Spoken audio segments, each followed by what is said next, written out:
It's the best of Ron and Fez on XM 202. By the way, did you guys watch the Bob Costas, his new show, is it Now or something? Yes. On HBO. He's got a whole new format, and it's a town hall type of thing. And did you watch it, Fez? I have not seen this. Of course not. You're not a real sports fan. That's why you picked that girl over. And that's why Saturday, this tape will be given as Exhibit A. Do not send audio to the Nut Hut. Oh, it's going to be video. What? Franklin's working on it. So you've seen his show before, so.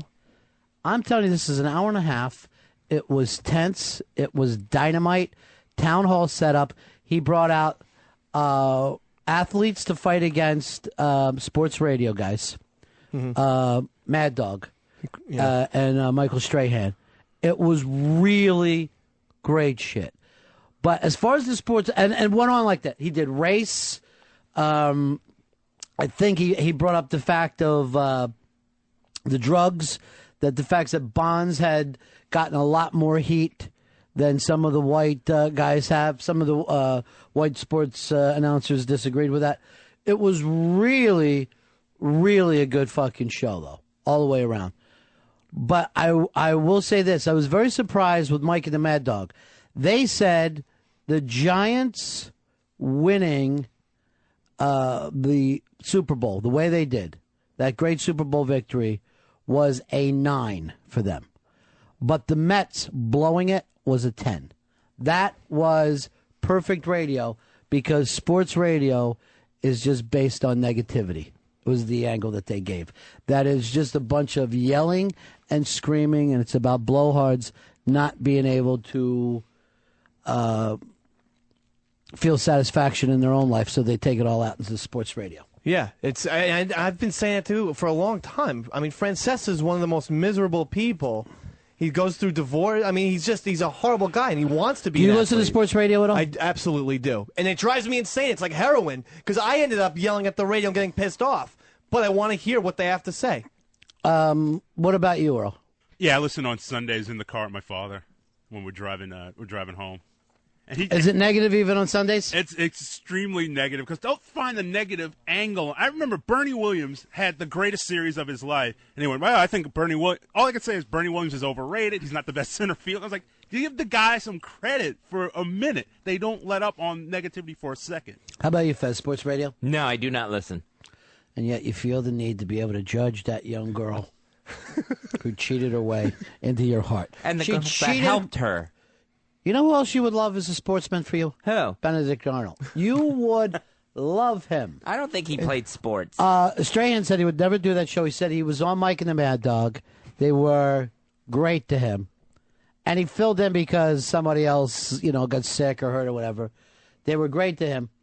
On the way home, they're just ripping him the whole time that he's driving home. And he goes, those assholes. And, Mad Dog didn't even say, it's not true. He literally didn't care whether Strahan ever did his show or not. One of the reasons I can't stand sports radio is how fast the callers talk. They just everybody sounds like they're on crystal meth. Everybody who calls the show is cranked up. Here's Paul. Paul, you're on the Ron and Fez show. Hey, guys, I saw the Costa special the other night, and my favorite part was Buzz Bissinger, who wrote Friday Night Lights and 3 Nights in August. He's talking to a blogger on set, and he's like, I don't really put a lot of credibility into blogs when one blogger's name is Balls Deep, and the place just popped pretty good for it. It's pretty funny. Yeah, Balls Deep was, there was another thing with sports writers fighting with the bloggers and saying we have some journalistic background. We have integrity. And they were saying the same thing about sports radio, where there's going, you guys will have broads on. You really don't care whether you get facts right or wrong. Doesn't matter. Here's Julie, the hot little Brazilian. Hi, Julie. Hi, Ronnie. How are you? I'm good, darling. How are you? I don't understand why everybody wants a movie ending, like a happy movie, everybody has to win. Because they don't want real life, honey. Exactly. That's the problem. The sport is not good enough for them. They want Rudy. They want a Rudy ending. Even when the real Rudy, it never happened like that at all. They would rather throw out reality and cry to a fake movie then realized this is the way life is. The real Rudy teammates were like, this guy was a dork. They hated him. We hated his ass. They couldn't stand him. Thank you for calling us, Julie. You're welcome. Have a good day. Bye-bye. Bye. Here is Dan. Dan, you're on Ron and Fez. Hey, 19275, buddies. Hey, buddy, what's happening? There's a guy down here in Philly named Howard Eskin who is so, you know who I mean. Actually almost started a fist fight with Charlie Manuel, the manager of the Philadelphia Phillies. And he just feeds on negativity, but he's almost always correct in his analysis. My dad either loves him or turns him off and yells at him, and this has been going on for years. My dad always tells me a Howard Eskin story every time I talk to him. You hear that asshole Howard Eskin? Or Howard Eskin really had it right on this one. He's just exactly how he is. Every sports talk radio fan is exactly like that. There's so many things that I hate about Mike and the Mad Dog, and listen to him. I mean, but Francesa starts every sentence with the idea that. Is that necessary? Like, the Giants are going to the Super Bowl. The idea that the Giants are going to the Super Bowl. The idea that Eli Manning is now in Peyton's league. Like, fuck you. It's preposterous. And I've never heard Chris Russo say years old. He always says, Mike Mussina is 41 years of age. Who says years of age? What is this, a Charles Dickens book? He's never said years old in his life. And then this was so embarrassing that he started the show with, good evening, everybody. That fucking thing. just stared at him. Here is Terry. Terry, you're on Ron and Fez. Hey, what's up, boys? How you doing? Yeah, good. Stevie Summers is the best on the fan, but I love the trade proposals people call up with. It's like, if you're a Mets fan, it's like, yeah, what do you think about the Mets getting Oswalt for maybe, someone like Sanchez or something like that? The proposals are always the dumbest things in the world. That's a really good point. 99% of what you're listening to will never happen.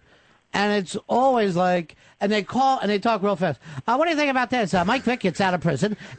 He ends up going down to New Orleans for a number 3 pick, and they're just going as fast as they can. And then it's the old, I'll hang up while you answer. It's the most retarded thing in the world. When they put together like the 3-team proposals, too, it just gets so convoluted and doesn't make any sense. It makes you think no one listening to sports talk knows a goddamn thing about sports. The basic thing that it's come down to now, and the embarrassing part of this entire thing, is that when you are a sports fan, you are lumped in with some of the stupidest people on the planet. And, we brought up the Philly thing. They brought up the fact that trade where those face painters, mouth breathers, came all the way up from Philly on a bus to sit around and boo the draft pick that time. That turned out to be probably the best draft pick that the Eagles have ever had in their life. Since that day, everybody feels like they need to go to the trade, to the draft. Yeah, McNabb. And scream and boo and do whatever they want to do. And it really looks like a bunch of knuckle-dragging, mouth-breathing, face-painting, know nothing, live on their couch idiots. And that's what's fucked up for the rest of us that like to enjoy sports a little bit. Right. Without acting like, oh, when I got to stop and get some paint on my face by the time they're there. Now, Earl, how big a role does sports play in your life? Being a sports fan itself. It plays a very big role. With baseball, I'm from March until October. That's a big So chunk of my baseball year. is your main time, and you follow all the other sports as well? Yeah, I follow football, mainly football and baseball, and some basketball. But, And that's only because the Knicks blow. If the Knicks were better, you'd probably be watching. Pitsy, what about for you? It's daily part. I watch sports every night. I'm always on ESPN. It basically takes over my life, especially baseball season. Dave? Same thing as Pitsy. I am so obsessed with sports that I look for a time off. It's year-round with me because I have baseball, basketball, football, but I also have the college sports, college basketball, college football. I never get a break. And sometimes I'm, actually tired. You're a fan? Yeah, I'm like, I need a vacation from being a sports fan. What about you, Fezzy? Just girls softball? No, it takes up half my year from football season, college and pro, from September through the Super Bowl. It takes up every single weekend and every hour of those weekends. When he hears the word sports, he thinks I mean football. It really doesn't dawn on him that there are other sports. You watch constant college football, constant pro football. Right. On a Saturday during college football season, I will watch it as soon as it's... I'll watch College Game Day starting at 10:30, whenever it comes on, and then into any late game with teams I don't even realize are there. But this is the weird thing for him. Pitsy's talking about full-time. Dave's talking about full-time. Fez is a straight hardcore 48 hours, but only during the colder months. I envy him. Yeah. I think that's why I don't get into baseball or basketball. I think I am just burnt on it by the time the Super Bowl's over. No, you're always depressed when the Super Bowl's over. You're almost in tears. That's why withdrawal is so bad when the Super Bowl's over. Here's Rich. You're on Ron and Fez. Hey, how you doing? Ronnie, if you saw the end of that clip with Russo and Strahan, they were going a little back and forth, and at the very end, Strahan got a big pop from a line. I forgot what it was. And Russo went to give him a high five, and Strahan totally fucking dicked him over, and Russo did the hand comb over, which was hysterical. Yeah. And I think it might have even been planned. If I'm being totally honest, really? I think that was even a work. Because you could tell Russo didn't even slightly care about this. But there is no way... You take a guy like Russo, he's what, late 40s? Yeah, he's about, yeah. And he's talking about guys that are half of his age, screaming about this and that. I mean, one of the things they try to go is, why aren't there any black leaders anymore like there used to be, And one of the reasons that came up with number one was, as soon as you get the money, they got you then. Because you don't want to do anything to fuck up your commercial deals. You don't want to do anything to fuck up your contract. How quick they can take you down. And two, they totally take you out of the people that you know. You're not part of the black American experience. Suddenly you're living in some mini mansion on the outside of, Salt Lake City or some bullshit. So everything and these guys are 22 years old. How do they know how to be a leader? They're not at all. And just getting bombarded, just smashed by the bloggers, by the newspapers, by the TV. Nobody who plays sports is interested in reading those things, listening to them, or hanging out with any of those people. They only look now at the fans as someone to take money off of. And they think that everybody's insane. They're just screaming white people. We are, though. But here's the thing that kills me.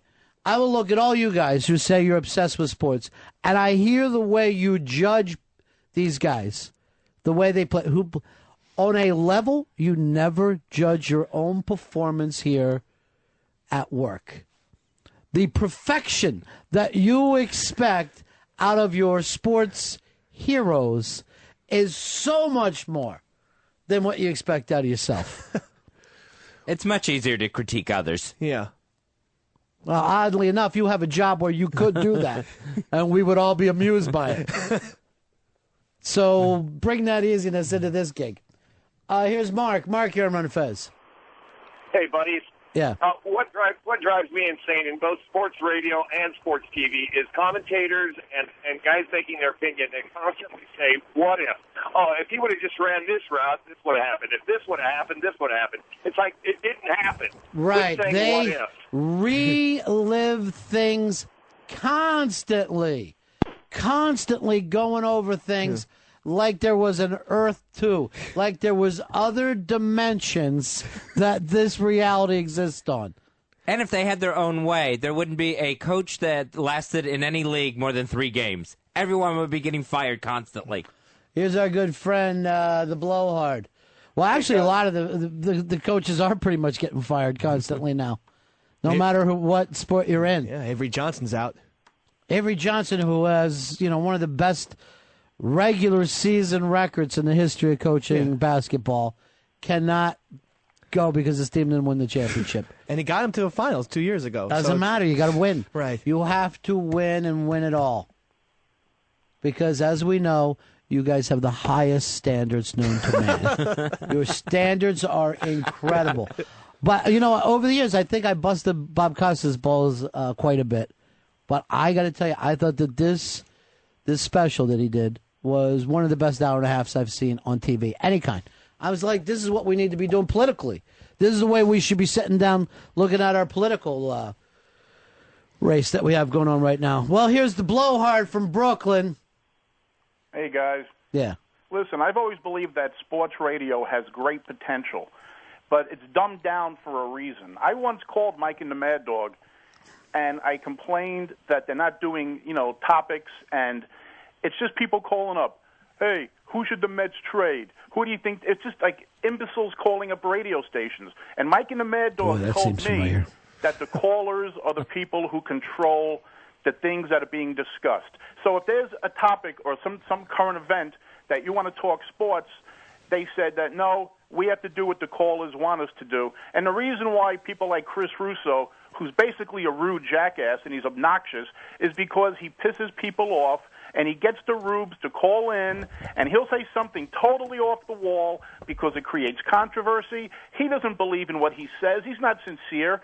He hates the Yankees with a passion, and he knows that some guy's going to be driving in his car cursing, calling in, when in fact sports radio, like talk radio, has potential to be civil, to be educational, and to be very entertaining, but it's not because it's dumbed down by morons. But see, that's the thing. The people get what they want, and we talked about this before.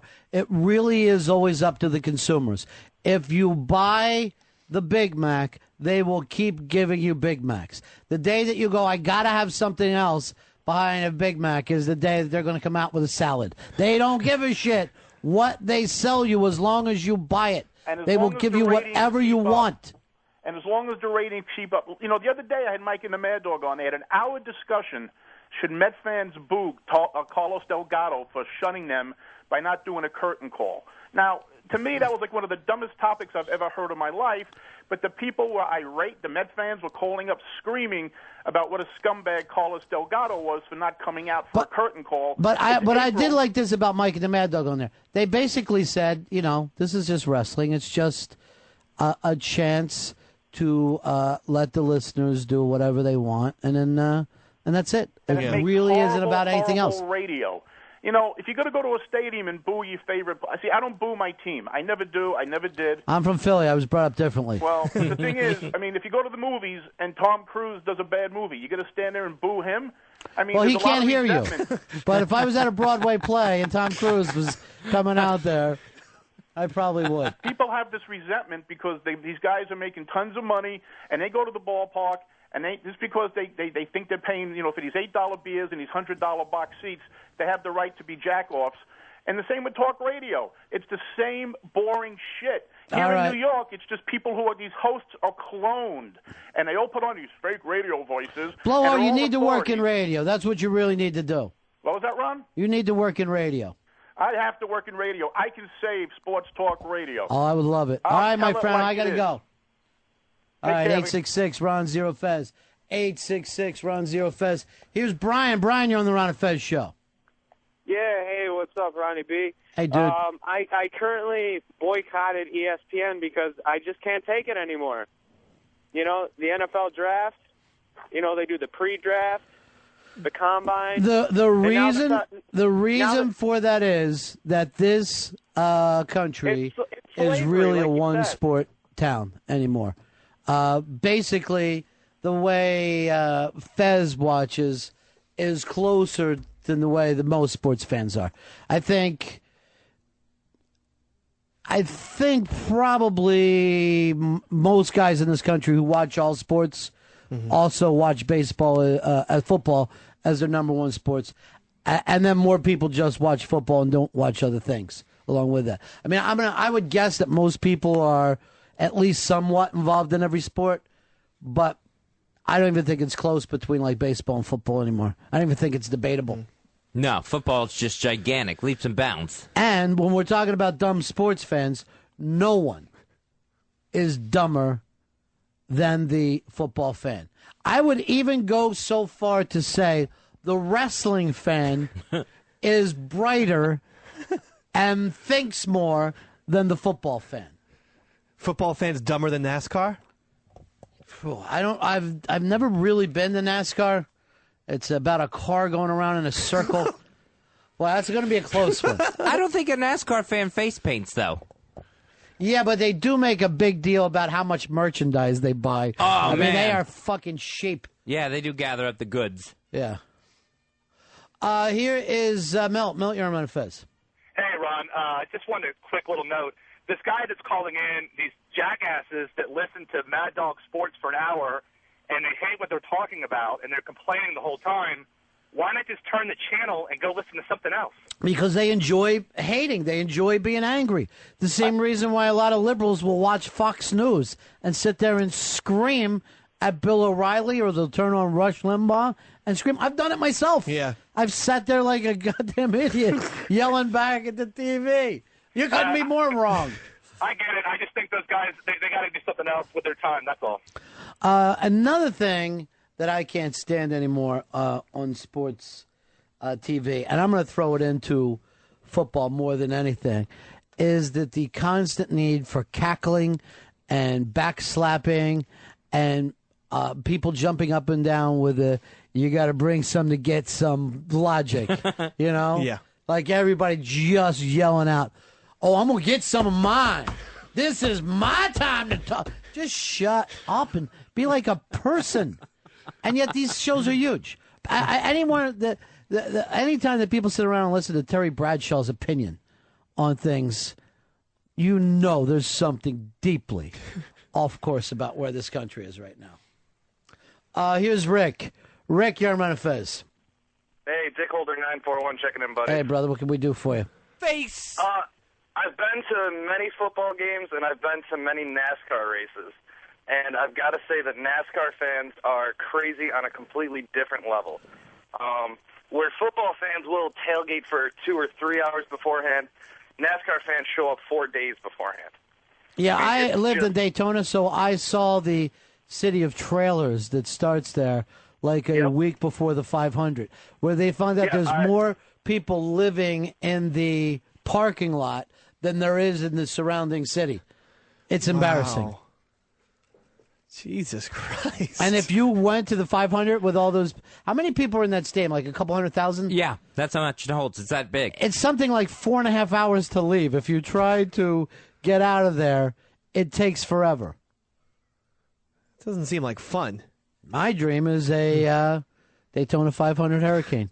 That is my dream. To turn Florida into a blue state. You know what sucks about sports, like on TV now? How they always need robots or lasers or special effects in between pitches or in between plays on the football field. Now, a lot of that has to do with people do not want to watch football. They want to watch Madden.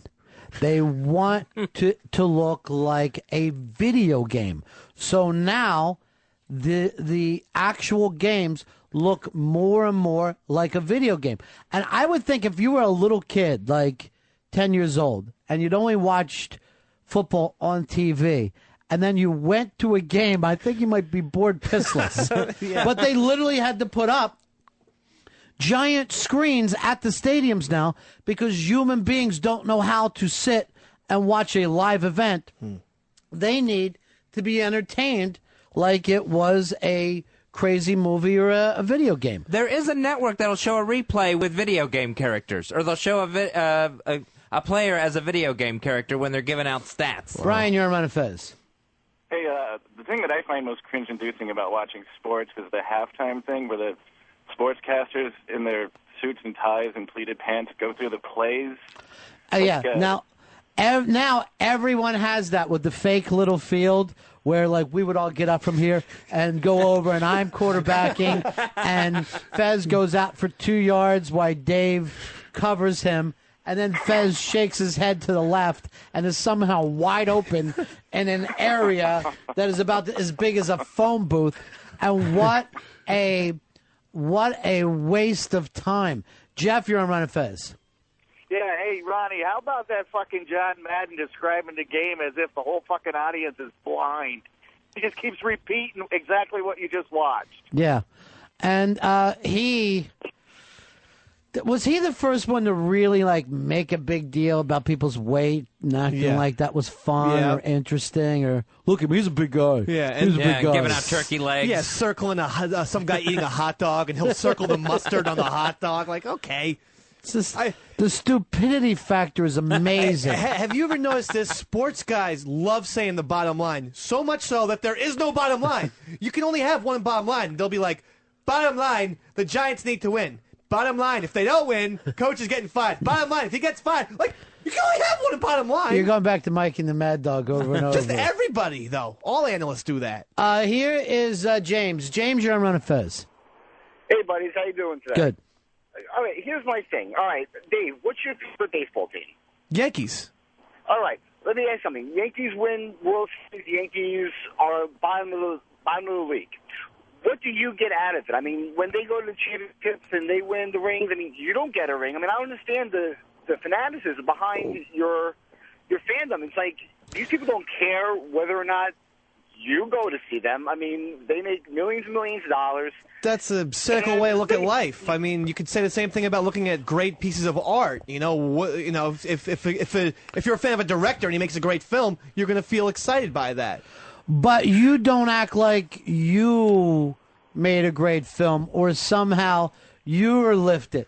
The difference between that and sports is that if the Yankees win and beat the Red Sox, you have beaten the Red Sox. That's true. When the Yankees lose, you're a loser who is in physical pain. Right. So you jump into something.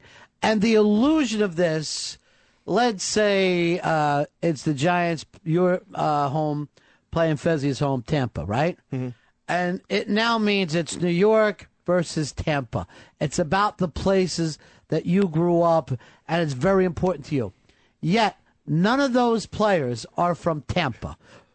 Quite a few of them come from New Jersey. When you see the Giants, there's no one from that area, but there are a couple of people who grew up in Florida. So you're not really seeing New York and Tampa. If you grabbed a bunch of guys out of your neighborhood and a bunch of guys out of Fez's neighborhood, you might be able to say, hey, we have the toughest neighborhood in America. But that doesn't exist. Everything about this hometown pride that you have is false. It's a lie. There is no and I'm not saying to watch sports and not enjoy it. I'm not even saying I have a problem with fandom. What I have a problem with is the stupidity factor of acting like you don't see the game in front of you, where you're still screaming when your team is 21 points down and your dumb face paint is peeling, as if you have something to do with this. It's a fucking embarrassment. And we can't even say it's an American thing, because you look at the soccer idiots around the world, and they're every bit, maybe even more so, more retarded than we are. Because at least we don't get on a plane. At least we don't attempt to burn the other city down on the after the game. They'll kill over it. But it's such an emotional investment. Why? Because you spend time watching the games, you spend time at the games, you get caught up in the fervor of it. But I don't see you having the same emotional investment into your own job and into your own life. I don't see you that fired up about how XM is doing, or how the virus is doing, or how the Ron and Fez show is doing. You're able to walk out of here without that same feeling that you get from sports. Something that you're not invested in. That any investment that you say you have is really false. It's just you pretending that you're invested in it. You really are. You don't know any of those people personally. And unless you put money down, there's nothing that could really affect you with that. It's an excellent point. But, I mean, it's something that we do. Maybe it's easier to root for things outside of ourselves, too. You know, like maybe because you're so disconnected and don't believe in yourself that you have to put it on these mythical heroes that you make, that then become some kind of disappointment when they don't fulfill your fantasies. Maybe it's the same kind of thing of guys who like girls from afar and then one day decide that they're dirty whore cunts and hate them. And no one knows what the fuck they're talking about. Let me head on over here to Mark. Mark, you're on Ron and Fez. Hey, Hey, talking about being invested in the team or in the sport, does it make you more of a fan or less of a fan if you're engaged in any sort of fantasy sports? So if you're playing, Fezzi's watching TV all weekend and then he's on the computer setting up a roster. Well, that's funny to me because now the fantasy of that is pretending you're an owner or a GM. You're not even pretending you're in the sport or you're a coach anymore. You're drafting players. You're working in the front office. You're basically pretending you're one of the geeks, one of the fucking jock sniffers. I got to bench T.O. this week. He's just not performing up to my level. And I have so many people that talk to me like that, where they act like they're making some major decisions. Big negotiations with Irish Alky this week. And then they're like, oh, I got a lot of money. How much did you win? And you'll find out they won $85 over the season. I won $600. Over how long? The 16 weeks and then the playoff. What? That comes down to $8 a weekend. You're not even a gambler. Put some fat cash up on this. Yeah, fantasy is a different thing. You don't believe in the fantasy sport. I hate it. What about you, Pitsy? You seem like a fantasy guy now. Yeah, I play fantasy baseball, basketball, and football. So you're a year-round fantasy guy. Yeah, and I think it makes me follow the sport even more because I would never follow people from Dallas if they weren't on my team. So I do follow the whole league more. Al, you're on Ron and Fez. Yeah, I was thinking about what you said about, going for something outside yourself. I mean, I like sports. I like watching baseball. I like watching football. But to me, these guys that, paint their face and get out there and strip their clothes off in Chicago in the middle of winter, it's no different than chicks who get wrapped up in soap operas all crazy like that. You're just your life is so empty and meaningless. You're looking for something outside yourself. Well, I am going to agree with that because, like I said, there is a lot to be enjoyed by being a sports fan. There is a lot to be there. But does there seem like there's a line, and I'll go so far to say a line of stupidity that you can cross over into? Yeah, I think you can. That's true, I suppose. I mean, you were saying that earlier, and I really thought about it, but the fact that I say, with the Yankees, we need to beat the Red Sox this weekend, I would never say if I was a Scorsese fan, well, we just made The Departed. What a great film we made. Right. So that is a connection I never really even thought about, but that's bizarre to say, but I don't know why I do it, But I'm attached. I'm attached to my sports teams. But do you think maybe you just act that way because other people do? I mean, it's possible that I saw my brothers and my father acting that way, so I became acting that way. But I don't want to put my shit on them. I think it's more fun to pretend you're a part of the team, and so you say we need to sweep the Orioles this week. Here's Ron. Ron, you're on Ron and Fez. Hey, Dave, don't lose your hope. The fan is part of the team. I don't agree with you, Ronnie B. When they're screaming and that other quarterback can't hear the signals and they can't hear the hike and that guy goes offside and mess up the game, the fan absolutely influences a win or a loss. Do you realize how few fans of the Dallas Cowboys ever make it to the games? Why are you screaming at your house? Why is there a flag flying in your driveway? A good amount of fans now can't afford to be anywhere near the fucking game. Most of the good seats belong to corporations. That's true. And the fans are either up in the upper deck or more likely in front of some big screen TV in their man cave that has pictures that they fucking... Go ahead. Laugh at yourself, Earl. Because you deserve it. Our basement still has posters of Jim Burt, number 64 for the fucking Giants. Not even LT. Jim Burt's in our basement. Here's Tim. Tim, you're on Ron and Fez. I just wanted to say how fantasy sports kind of destroys your love for the game because, as a Yankees fan, if I have a Red Sox pitcher on my team and he's throwing against the Yankees, I kind of find myself rooting against the Yankees. Yeah, that I do. I have had people say that, they want the Packers to win, but they also want to see... X amount of passing yards that happen against them. Yeah, and that's why I think you're not a real fan of your team. That's why I think fantasy's bullshit if you're a sports fan. Here is Paul. Paul, you're on Ron and Fez. How you doing, buddies? Yeah. I was actually going to say that in 1954 in the World Cup in Brazil, Uruguay beat Brazil in the final, and I think more than 500 Brazilians actually committed suicide over it. Then let me just say very quietly, yes. Yes.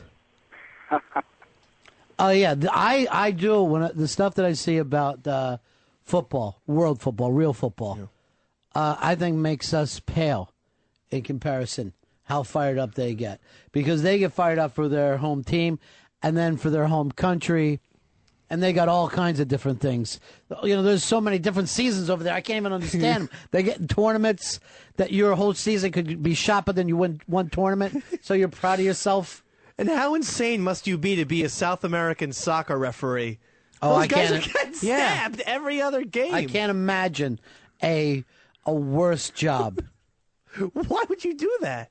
You would have to leave your home country after a bad call. If you can. Well, here is Murray. Murray, you're on Ron and Fez. Hey, what's up, buddies? Yeah. Was anybody upset the fact when the NCAA college thing was going on and they had that smug-ass, angry Bob Knight on there? And I know the suit doesn't make the man, but he looks like he just walked off the golf course in his sweater vest and golf shirt, and everybody else was wearing a suit. It just didn't really jive with everything that's going on. And he just thinks I think that like with a Bobby Knight, if you love him, it's almost like anything in life. It's like, you know, the Democrats and Republicans. If you're a team, if you happen to love your team, then you love everything about them. And if you hate your team, you just hate that guy. You hate everything else about him. Yeah. Here's Sean. Sean, you're on Ron and Fez. Mr. Bennington, you sound like $1 million. I feel like $1 million today, my friend. Hey, I had a question for you. What's the difference between the fans you're describing and these morons who are on the message boards for 22 hours a day? They don't face paint. That's the real. I would dare to say that people don't live and die with their radio shows. I wish they would. I wish they cared about it as much as I do. They do not. Here's a Paycheck. Paycheck, you're on the Ron and Fez show. Hey, Ron, how you doing? Good. The way I see it is it's like a pretend war. Yeah. And your home team is, your country or whatever. You live and die with the team, and you get into it. I don't know about the face. Maybe you're in camouflage or something. But, to me, that's how I've always seen sports. It's like a battle out there, and it's a live or die situation. I think that's how people get emotionally caught up with it. So it's almost like backyard playing guns with your friends. Pretty much. Stratego. It's a pretend war through and through. Well, they, so many times they will use the thing that they go to war. This is a battle, the field general, which in reality, I would rather have people caught up in that kind of a thing, pretend war, than I would in a real war. I would much rather that people got out whatever aggressions they have there rather than on the battlefield. Ronnie B, Fez W, Ron and Fez. It's the best of Ron and Fez on XM 202. We got somebody I want to bring in here. He's the greatest storyteller I ever met in my life. And I guess this is one of the real kings of, is it Wagbag or is it just the Pal Talk that he hangs out on? Pal Talk. Pal Talk. And it's on the air, on Pal Talk, move him over here so I can see him. Why would you move him in front of your old food? Is it Crazed One? Is that what your name is? Crazed One, yeah. Yeah. Thanks for slicking back the hair, and thanks for coming in today. Looks good, Crazed. How are you, buddy? I'm doing great. Now, what do you get the sweater, and you put the hole where your nipple is so you can pop it out every once in a while? No. Do you have any of these cupcakes today, Crazed? Nah, I haven't tried it yet. Do you want to try? Yeah, I'll try one. You live out on Long Island, right? Yep. These are coming soon to that area. We are going to be, if I have my way, every 50 feet will be a Molly's cupcake. Thanks a lot. There you go. There's a Ron Bennington, and then one of the strawberry ones. Okay. Yeah. I think I'll try the Ron Bennington first. Yeah. Thanks, Crazed. There he goes. He's going to eat up. I'm peeling it now. He's unpeeling the plastic. Sure he is. That's a big bite. Yeah. Good. There you go. It crazed one says good. You can put that up. I don't think you'd have a problem throwing down a few of them either. No, you love those, right? Yeah, they're good. How many think you can eat? Probably not that many. Well, I went down so like everybody else took a little sliver, and then you took time. Yeah. It just went down so easily. Now you, last time I saw you, a girl was there with young Anthony. Remember Yes. that? And it seemed like you guys were tight. Yeah, we've been hanging out a lot in the DJ New Style room, and DJ Newstyle, do you know that we've given him one of the part of the podcast? Yep. But you know the reason why, right? because he's so awesome at what he does. But also for the germ freak. He's got what I've always dreamed of, a partner that you could count on. Oh. That's something I've always wanted. Hey. I don't mean you. Oh, I okay. meant if you were worse than you. Frank's Oh, awesome. okay. Barb's awesome. Right. Ken's awesome. All of them are You're awesome. like, everybody's awesome. Yeah. But you get kicked off a lot, right? Yeah, I get banned from rooms. Why? I get Why, dotted crazed one? Because they just can't stand me. And I said this at the DJ News Style show, and I'll say it here. Please. Fuck the crazed haters. Good one. Good. Fuck the crazed haters. Fuck them. All right, stop. Okay. All right, you're going to be someone's father. I want to get a hold of, we'll get a hold of our T-shirt, guys, and see if we the new ironic T-shirt can't be fuck the crazed haters. You might have to do F dash dash dash. Why? Can't put fuck on a T-shirt?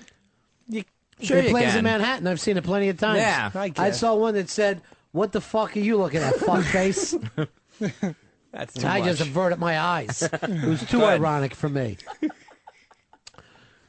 Fuck the craze haters. Who are some of the craze haters? Because I know Angel Fuck likes you.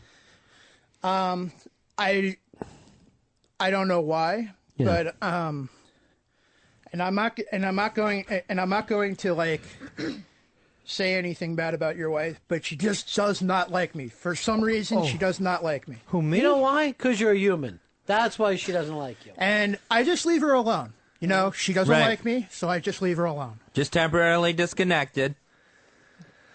Well, It's the right thing to do. thank you for that. I just got a text right now from somebody, I won't say who I'm going to protect, that says you harass all the chicks. And I'm not going to bail on Frenchie. I'm just going to leave that as it is. Well, Which one of the girls would you like to sleep with, though? If they all said, we're all willing to sleep with you, crazed one, but you can only have one of us tonight. that's a hard one. Your cock? That's a hard one. Your cock? I don't know. So you wouldn't pick one. Now you'll get none unless you pick. Who's your all-time favorite? I don't know if I would be able to answer that. Are you too nervous to? Yeah. Why don't you write it down on a piece of paper? Mhm. Just write it down on a piece of paper. If that makes it easier for you. I hope it's Casey. I really do. It's a lot to choose from. In a weird way, so do I. I don't know what kind of sick shit I'm into these days. Yeah. This is like, Fez, what was the show that they would write? It was That's My Line or something, where you would write stuff down on a piece of paper and then flash it up later? Yeah, I think that was. But the thing is, Or to tell the truth. But the thing is, all the girls are, all the women, I should say, Are fuckable. are beautiful, and it's hard just to choose Right. one. You know, But let's say you had to. Let's say Nazis had your parents and they were going to kill them unless you came up with an answer in 5 seconds. all right. All right, I can't come up with one. Photoshop Sorry. Mike is ready to do a "Fuck the Crazed Haters" T-shirt. Nice He work. does when are ironic T-shirts going to finally go away, where we don't have to have them anymore? Never. They're here to stay. And I mean, the thing is, I don't think I try not to harass the women. You know, Right. It's just the fact is that you're a player. I don't know what to say, and Right. I come off unsocially sometimes. Dude. Like for instance, like I'll see Deb like across from a bar, Right. and I won't know what to freaking say to her. Right. So I'll freaking stare at her Watch for your the language. longest period of time, and I'm creeping her out. Okay. And that's what happens usually when I'm here, because I don't know what to say to people. Right. So I freaking stare at them, and then that makes them feel uncomfortable. And they will say to you, crazed one, "Hey, you freaking me out." No, they'll just like step away, or they'll Dude, let me just tell you they'll say something. hi, or they'll wave. Let me tell you this. Be confident. The way you're making the women feel, it makes them nervous because there's an excitement level there. There's a sexual tension. Yeah. And that's what they're picking up on. Don't play into it that they're uncomfortable with it. Mhm. They're not. Okay. All right? And even a lot of times the women, they're going to start kicking and scratching, but sooner or later they're going to settle into it. Mhm. And that's where you got to get yourself in, past the initial stuff. Have a little more of that Bennington. Enjoy that cupcake. It's good. That's, by the way, it's $3.75. Thumbs up. Thumbs up. So a lot of times when you go on Pal Talk, you make the girls nervous. They're like, "What is he staring at?" Or like sometimes like I don't know. It's like they'll block me from their cameras, and That like sucks. Just because they think, I don't know, because someone hates me just Right. just because they. And then they'll get. And you're ready to they'll kill. You're they'll mad get enough to feedback, kill. Block this person or whatever. Right. Because he's creepy. Right. Or whatever, and then. Well, you're down with us. That's going to Yeah. fucking mean something. Yeah. You're at that Yeah, cool table, definitely. right? Yeah. You're eating the fucking free Ronnie B. Molly's cupcake. Enjoy. Thumbs up. Sure. Yep. And you're a great storyteller. Now, first time I met you, you told me a great story. What was the story? We can finally get it out. All of the right, air. all right. I was in Hicksville, New York. Right. And, By the way, you know he's from Hicksville, right? Billy Joel. Who? Billy Joel. Yep. Born and raised in Hicksville. I thought Did it you was. know that? I thought it was No, I Levittown, didn't. I actually. didn't know that. No.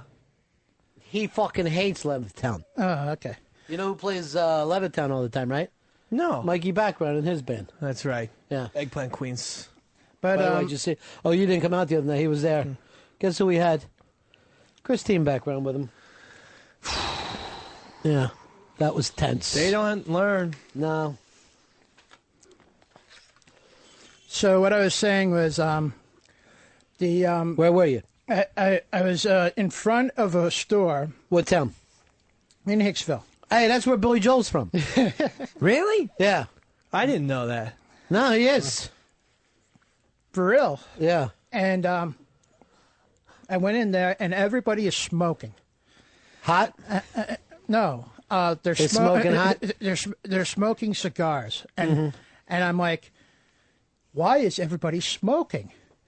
And then I basically ask, is there a phone booth?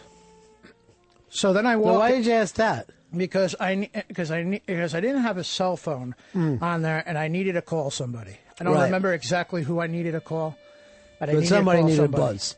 Somebody needed to get a little crazed one call. So A anyway, little crazy one times. Yeah. So Hey, it's anyway, a crazy one, motherfucker. What you doing? so anyway, I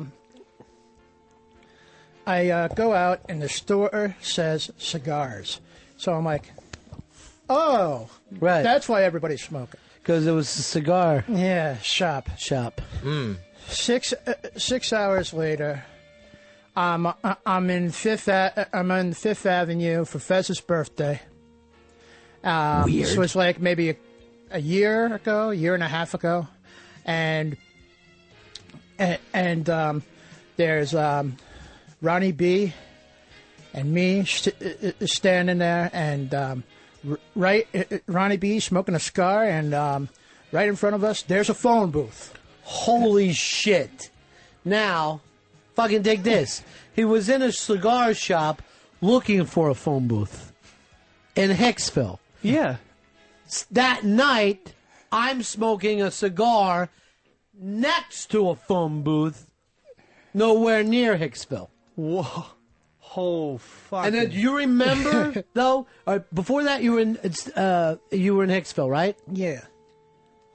in a cigar shop, Fez. Right. Looking for a phone book in Hicksville. Who was born in Hicksville? Who's Billy that? Joel. Billy Joel, right? I didn't know that. Really? Wow. Yeah. Hours later, was it 6 hours later? He's in Manhattan, New York, which is a state of mind, right? Yeah. Uh-huh. He sees Ronnie B smoking a cigar next to a phone booth, right? Yep. Well, the phone booth was right in front of us. Right. Yeah. He tells me the story. Yeah. I look at my watch, Yeah. and it was 9 o'clock on a Saturday. Holy shit. And the regular crowd was shuffling in. Now, do you remember who was sitting next to us? Not That offhand. Yeah, that old man. Whiskey and gin.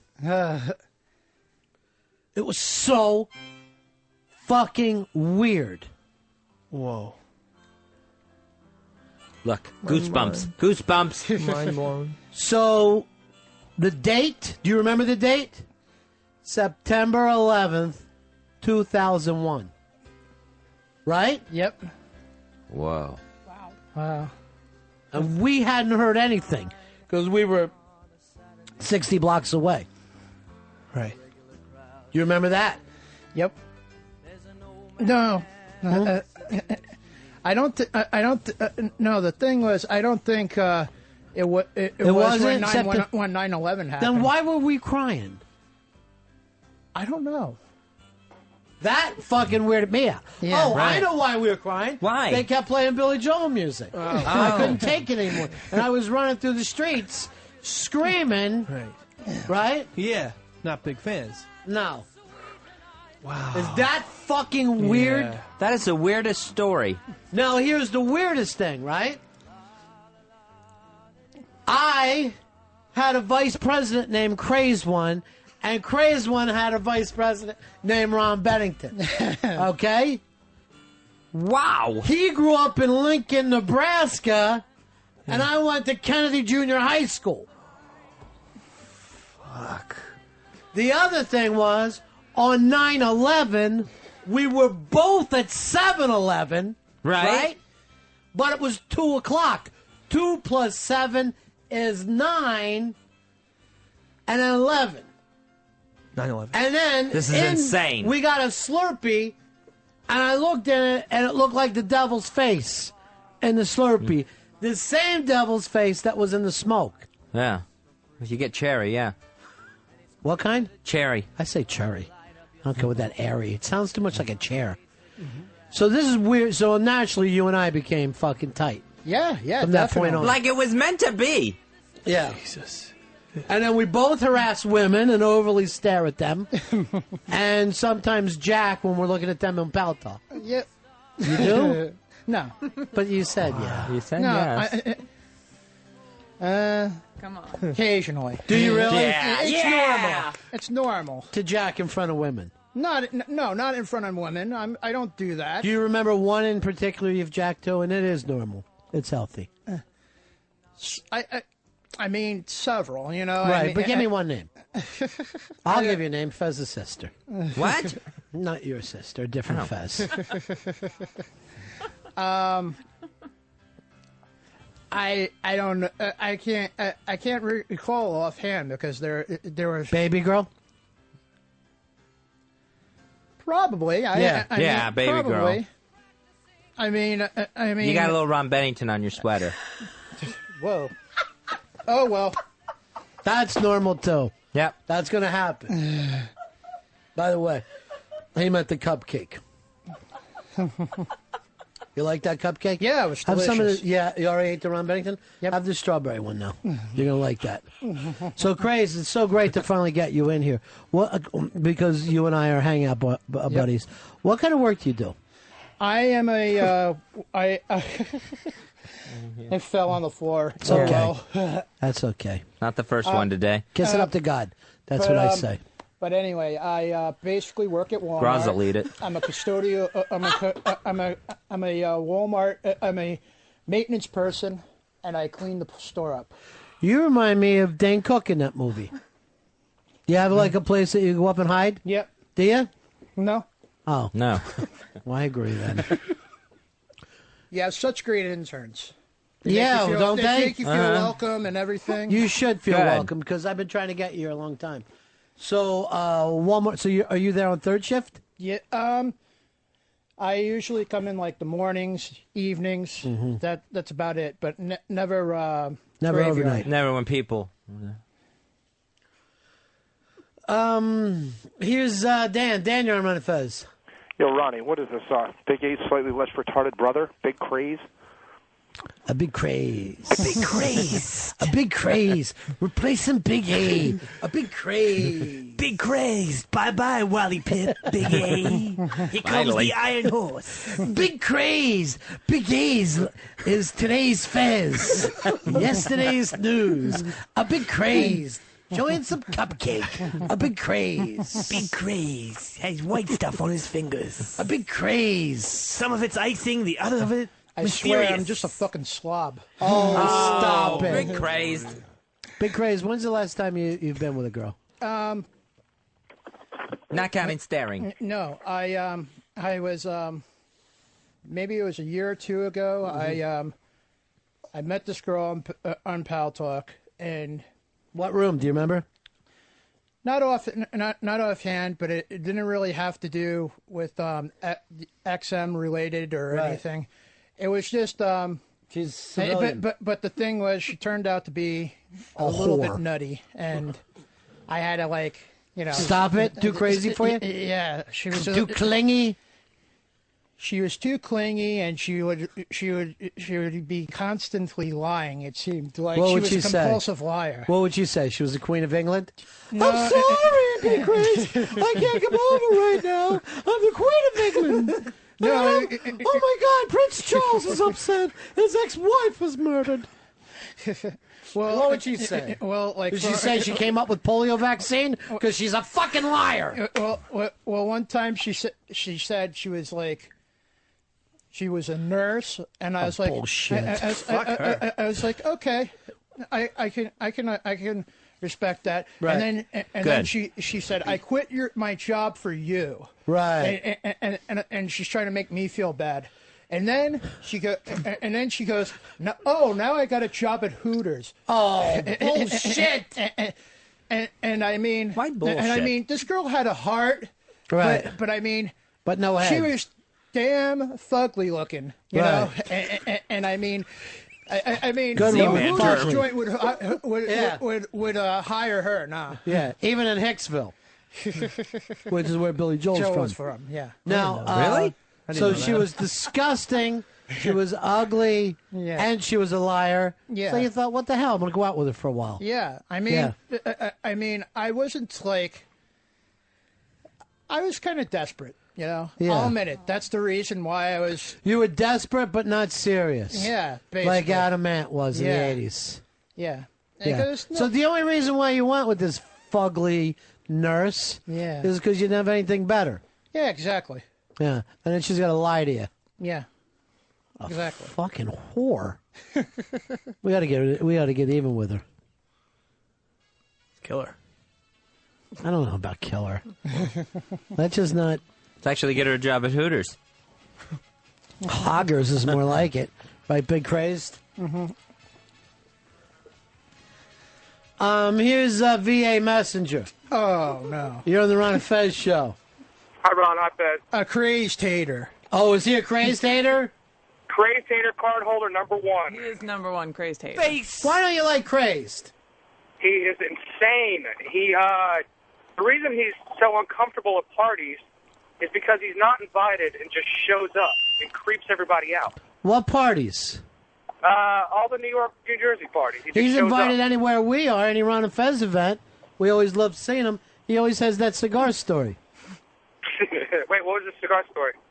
Tell him this story. Because he's not...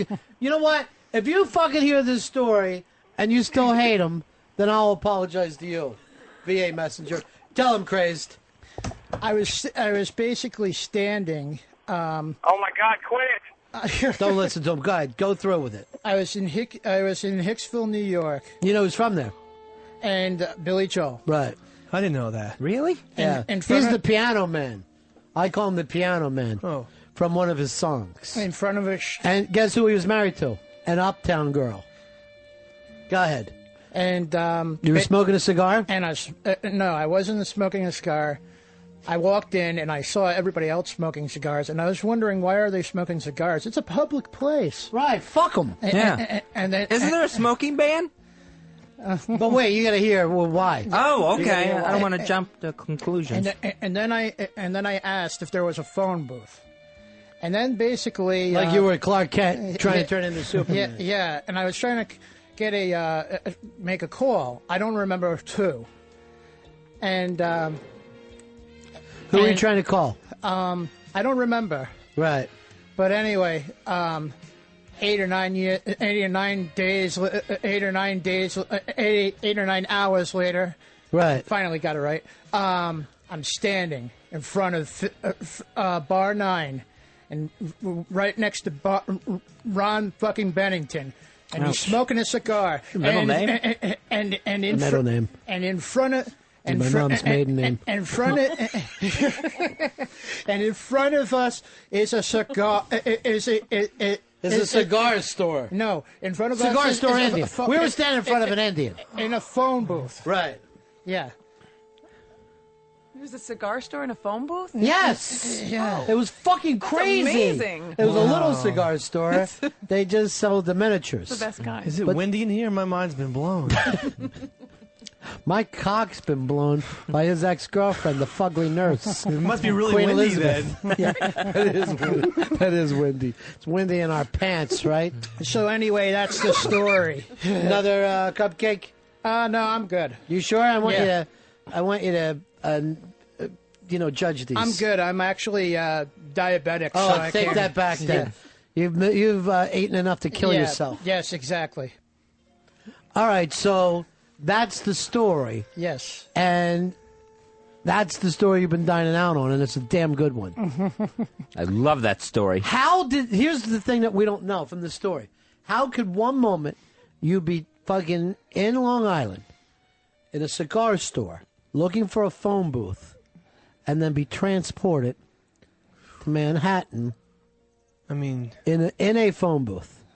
You don't know how you got there. You don't have any memory. It's almost like a UFO took you there. Well, I actually took the train. Whoa! Wait, fucking mind is blown. Wait a minute. Train? Wait, not There's a train in a cigar store that Right. drops them off in a bar. No. That's good service. I took the train, and then I took the subway to Fifth Avenue. Right, Fifth Avenue. Yeah. And then somehow got to 9th. Yeah. Yeah. All right. That would be bar 5. Not. I don't. Do you remember the song "My Crazed One Takes the Morning Train"? Oh, that's right. Yeah. All right, you're eating more, and you know you're diabetic. You know you're diabetic. Is that your medicine? So when you go into a coma, you got nobody to blame but yourself, Craze. Okay. Wouldn't this be weird? You eat more cupcakes. Okay. You go into a diabetic.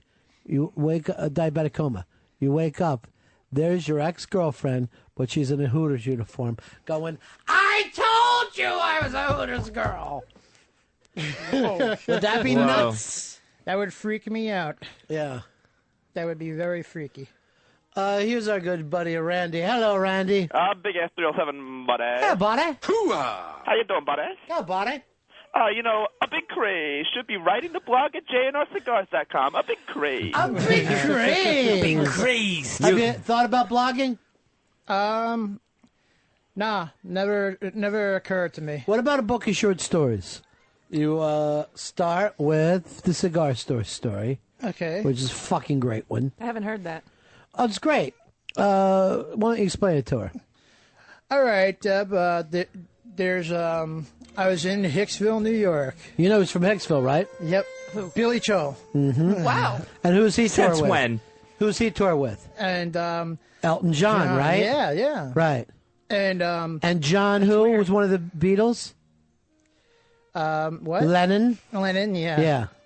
Who basically died, unfortunately. On 9/11. I don't know if Which it was is the day 9/11, we but- met. Lennon, 11.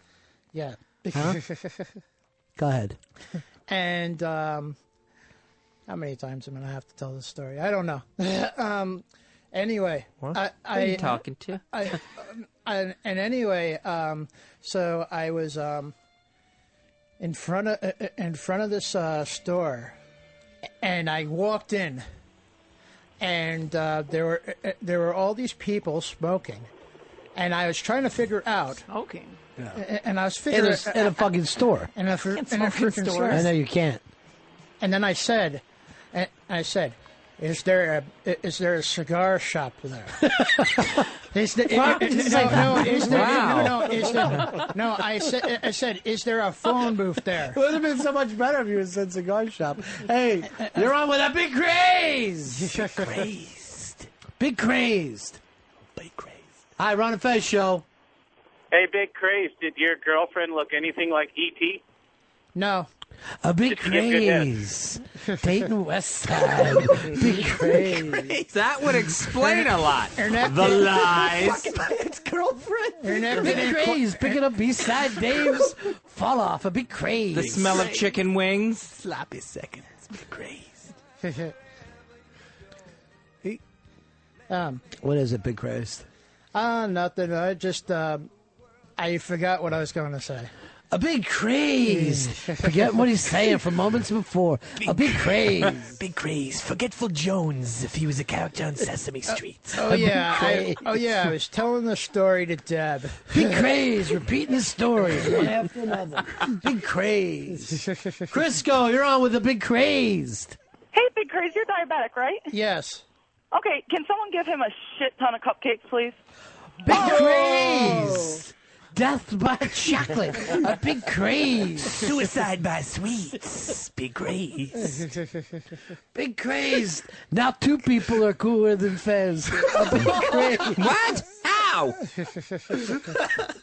Big craze. I'd tell him a secret before I told Fez today. A big craze. Yeah, it's not like he doesn't repeat. Yeah. Big crazed. Fez is so gay. Big craze. Shut up. Big craze has never been locked up, and look where Fez is going. Big craze. Doesn't mean he shouldn't. It's not a bad thing. Have you ever been locked in, Big crazed? No. And Fez, you're making plans. Yeah. Maybe just in that phone booth. But I have been threatened by a cop one time. For what? Smoking? Well, like indoor smoking. Well, I was with Jerking I off was it? with a group of people, right? Uh-huh. And they said to follow us, right? So I followed them, and then with my car, and then one guy asked or said to the cop that I was stalking them, Oh, which Jesus. was not even true. You were stalking a cop? No, I was stalking. Very smart. They said I was stalking these people who told me to follow them, Right.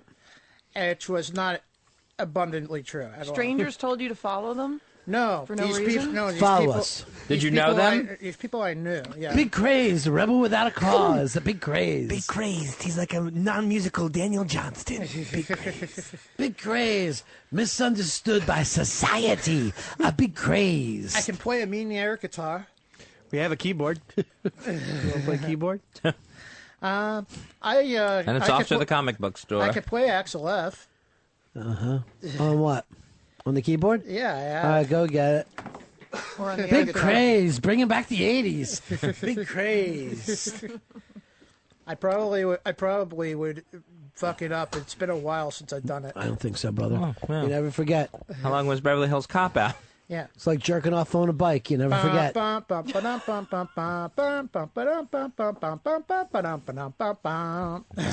good there. Let's see if you can do it on the keyboard. Eric, you're on with a big crazed. Yeah. Hey, crazed, you idiot. What are you doing? You're lying out of your butt like crazy. You know darn well you've been bounced out of every freaking Pal Talk room that there is. The only reason why the admin in the room that I hang out in even says one word and allows you in there is because he doesn't like the drama. You're a creep. You creep out almost anybody that even talks to you. You're a lying You know what, sack of shit. Eric? You need to put the pal in Pal Talk, my friend. Hey, This is Ron, not very nice. These Go crazy. ahead, crazed. Don't even wait for an introduction. You just play him out. When people start being mean to you, you just start playing Axel F. Go ahead, Big Crazed. Like I said, they're all crazed haters. Yeah. Fuck them all. Fuck them. Fuck the crazed haters. It's going to be the best-selling T-shirt ever.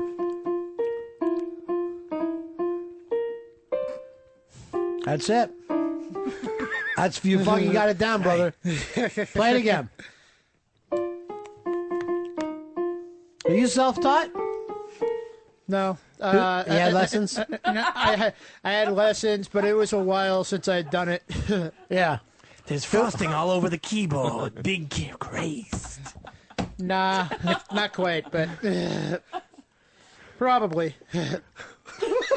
Hey, the cookie's Hey, can I have amazing. a towel, Dave? Yes, give him a paper towel, please. Thanks. Bar towel. Fez, eat a little bit of the cookie. Oh, we got a cookie? No, we wanted to go that to Fez Watley, then I screamed at you. Jason. Jason, you're on Ron and Fez. Hey, what's going on, guys? Yeah. Hey, I'm here in Chicago. Chicago! Went to get a fucking cupcake closed on Mondays. What the hell? Well, that's because they're Jews. I guess. What the fuck, man? I wanted a Ronnie B in my mouth. Well, they're open on Tuesday. One day they got to cool the ovens. One day a week we cool the ovens. Check them out, myspace.com/Molly's Cupcakes. Now, we already announced today that they're closed on Mondays, right? I think so. Yeah. What are you eating, a cookie? Yeah, with my mouth full of cookie. Sorry. Big Crazy, you want to try a little cookie? No, I'm good. Try some cookie. It's like nookie. You did it all for the cookie. You play any other songs? No, I'm gonna have like a over 300 blood sugar. When I Yeah, get home. don't give it to him then if it's bad for him. Yeah, it's. Has he played one yet? Yeah. Go ahead and play Axel F.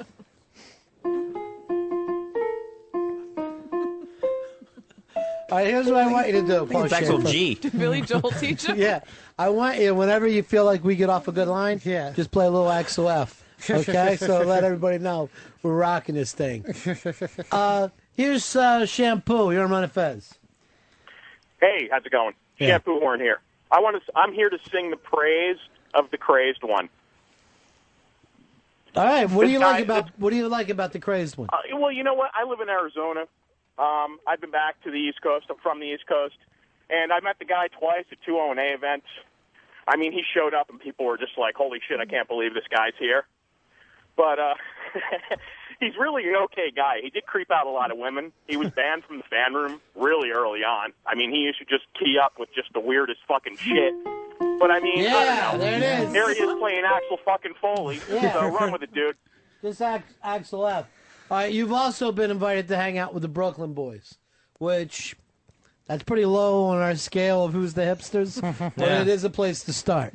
There are a lot of them, and then also you get in with that group, you're free to make fun of Chris, and then when Tommy Z comes around, you can make fun of him too. So isn't that good? You're up that food chain. Oh, he likes He it. does. He likes it. That's going to be stuck in my head. The rest Yeah, of I the know. day. Me too. I like it with these notes. I like it better. And one-handed. Remember when that song came out? Everybody said that's the shortest hit ever. Then we used to ask last 6 seconds. Self-taught? Well, you had lessons. You said. And I had a music teacher. Yeah. Who was his name? Mozart? Because you're fucking amazing. Her name was Mrs. Weiss, and she was pretty hot. She's Yeah, dead did now. anything ever? Did she ever lean over and you look down at her cleavage? No, because I had no hormones then. I was a young child, but she You were was just- pretty hot. I'd you were do her. You were just killing small animals. Oh, he's funny. You're always killing small animals in those days? Nah. Here's Bill. Bill, you're on Ron and Fez. 29,875, my buddy. Hey, buddy. There you go. Oh, thank you, buddy. Hey, Crazy One, you really freaked me out if you could play a little Piano Man for me. Rock it out. I don't know how to play piano, man, honestly. Go I ahead, thought you were play from it.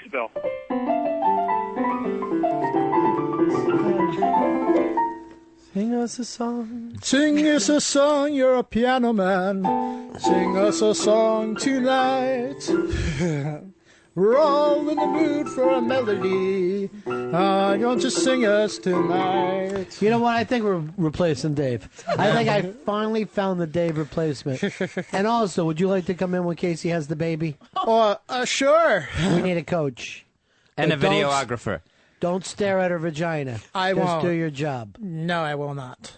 Don't touch it either. Dolomite, just the Blow on outsides. it. Blow Yeah. it. Nicely, like this. Have a little pinwheel. by the vagina. Sure. Here's Dolomite. You're on Ron and Fez. Yeah, boys and buddies, man, I can't tell who's cooler. I need to hear a cool off Big A or Big Craze. Big Craze, putting Big A on the fucking downward slope. A big craze. Hey. Oh, craze. Bonds. Hey. He is cool. Pat, you're on Ron and Fez. Pat, you're on the Ron and Fez show. Oh, hi. Hey, Seth, what'd you do for New Year's? This is an old bit that we always had here. I went to Times Square. What did you do for New Year's, Pat? I sat on Pal Talk and listened to you tell about your crummy story about what you did for New Year's. I like the old bits too. Yeah. Is it Pal Talk or Pathetic Talk? What actually happens there? No. What was funny was Pat from Lowell. He's a good friend of mine. He would always Pat from Lowell. He's a good friend of mine. He gets me my drinks for free. But anyway, what I was saying was he every time I enter a room, he would always say, "Hey, Seth, what did you do for New Year's?" That's a great story. Seth. Another story. And that's my name. Yes. That's a cool name too. You have a lot of names. Mm-hmm. How many names do you use on Pal Talk? Right now, I only use 2. But how many have you been using? Like 8, 9? No, 2. I am Tom Riddle, and Mighty Horse Rocks. Go Gadget Pee-Pee? You're also Mighty Horse Rocks? Yes. I love it. But the Rocks is spelled wrong. Right, that's okay. As long as you're doing it. With the R-O-X. What are you going to do? Want your new name just be Pussy Seeker. So wherever you go, people know what you're up to. That's a good one. Yeah. Hey, I noticed Sheepy just showed up. Come on in, Sheepy. Sheepy, grab a mic over here. Guess who's here? It's Pussy Seeker. He's the one that has the great stories. A Pussy Seeker. You know, the Pussy Seeking Missile. He's got all the great stories. You've heard him, right? I've heard. Well, tell him that story about how we met. Well, I was in Hicksville, New York. You know who's from Hicksville, right? Who? Billy Joel. No way. Born there. Bullshit. No, it ain't bullshit. This time the bullshit's on you, Sheepy. For real? For reals. For Rizzle. Anyway. Nice. Anyway, what I was saying was gang signs. There's a picture of me. There's a picture of me, Fez, and Pussy Seeker, and he's throwing the gang signs. Anyway, what I was saying was, I walked into the shop and there You're were all fucked up. And no, I wasn't fucked up. But you know, you have been before. By looking for trouble. Yeah, and everybody was everybody was smoking cigars, and I was trying to figure out why is everybody smoking in a smoking. Good and Greg Brady. In a cigar shop. In a cigar shop. Well, that's where you're supposed to smoke cigars. Yeah, but I didn't know it was a cigar shop. Right. And Why then didn't you say that? I don't know. Because you queued it up. Anyway. Queued it up. You're a person. Yes, I am a person. A legend. Yes. Are you Pussy Seeker? Pussy Seeker. I don't know where you got that one from. But anyway, what I was saying was, I don't know what I'm saying. But the point was, everybody was okay. Everybody was okay, and then I when you left, I'm everyone still butchering had the their story. You actually tell the story better than I do. Oh, dude, that could never happen. You're the fucking seeker. You're the OG. The original gangsta. Nice. You know what? You're a little sugar high. You're sugar buzzed. No, he isn't. Oh, he's just regular? Oh, all right. I wish. Look, I want get a hold of Baby Girl, and I want her to add I love Anthony, Ronnie B, and Crazed One to the name, and that should be the name. Yes.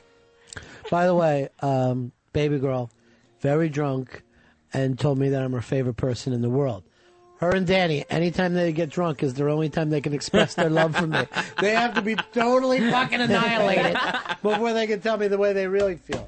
Well, what do we think? We got a new fucking best friend now? Totally, the Big crazed Crazed. one. Big Crazed the Seeker. Yeah. Big crazed. The Seeker. Yeah. Uh-oh. This is awkward.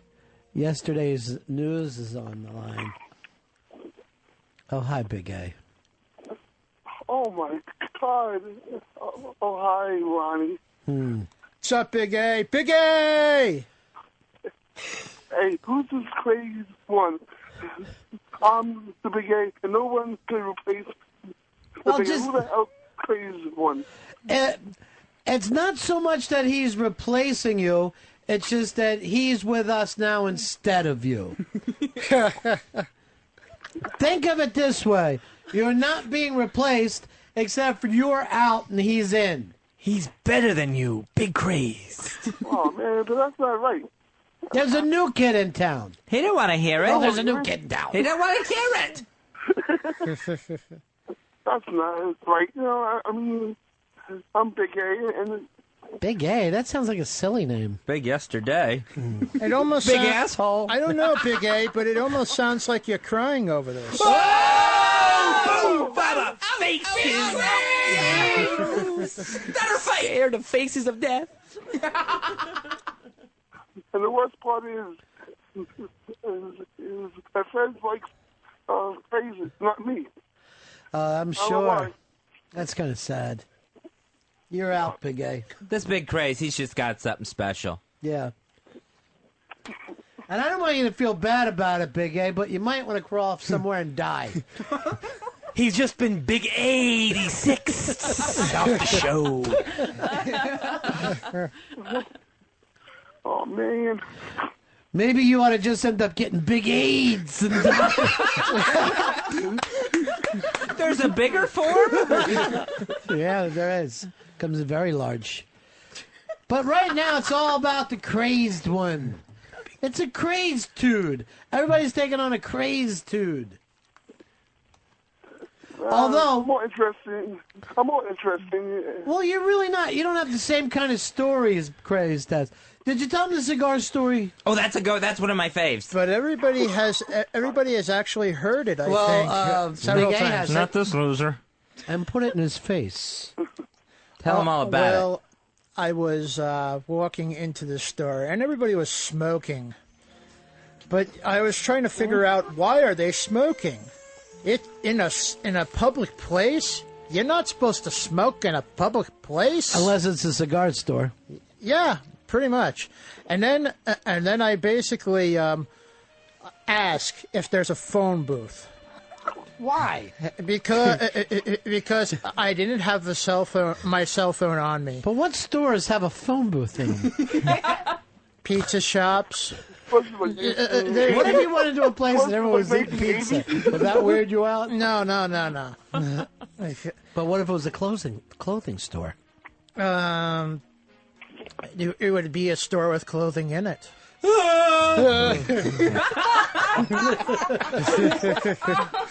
That talks. Clothing that talks. Wear me. Wear me. Wear me. I don't like this. What would Axel F say right now?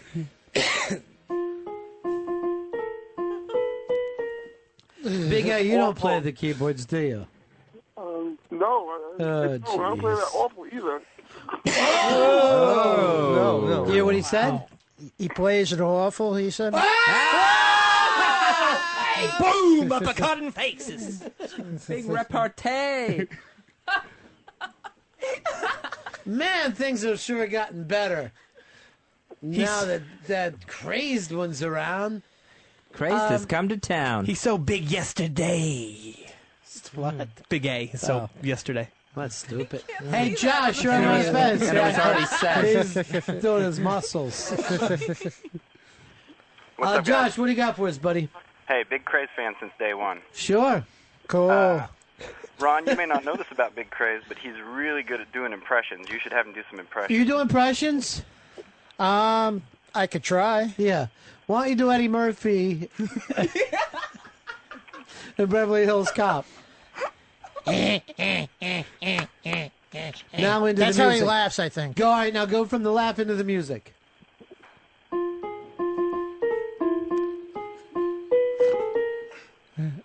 Da, da. Yeah. And now, like, do the scene that Eddie Murphy, and now he's in 48 hours, and he's looking for gas. Do that. No, but do the impression. I'm looking for gas, man. I'm looking for gas. Yeah. Woo! Better than Z-Man. Oh, here's our good friend, Baby Girl. Hey, Baby Girl. Hey, Roddy, how are you? Good, darling. I will change the name of the room. Yeah, to be great. The Baby Fuck, Anthony, Ronnie B, and Crazed_1 room, but he is still going to be banned. Oh, jeez. It's a step in the right direction. I though. say don't even bother. Why do you want to ban me for? You said you masturbated to her. You are such a creep. You creep out every single girl. You creep out every single girl in Pal Talk. By creep, do you mean turn them on? No, I don't mean that. Is your big problem that he sits and masturbates while you're online? That's kind of gross. Kinda. Yeah. Who doesn't do that? What part isn't? Yeah, well, you know. Well, I know you like musicians, and maybe this will change your mind. No, That's for you.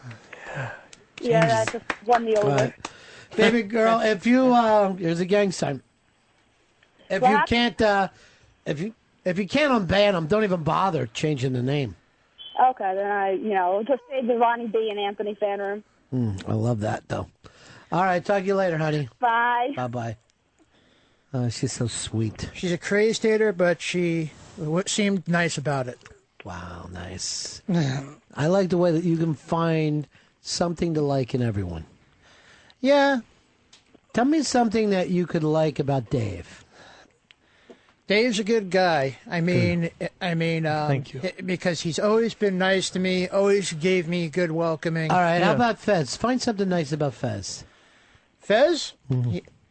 What's to say about Fez? He's just Fez. He's the man. All right. And Now I find think you something nice to say about Hitler. There's really not much to say. Anything nice about 'cause- Hitler. He killed over 1,000 people. Oddly enough, that is a nice thing to say about Hitler. I said there's really nothing nice to say about Hitler. And I think you have pretty eyes. Aw. What are we talking about? Gay stuff here? Oh, no. I think A he's big a good-looking guy. Big faggot lays. I'm into women. I'm into women. Was that a robot voice you were doing? I am into women. Good one. Nice. This is our new robot, the Craze 2000. Could you do an impression of Want to Play a Game from...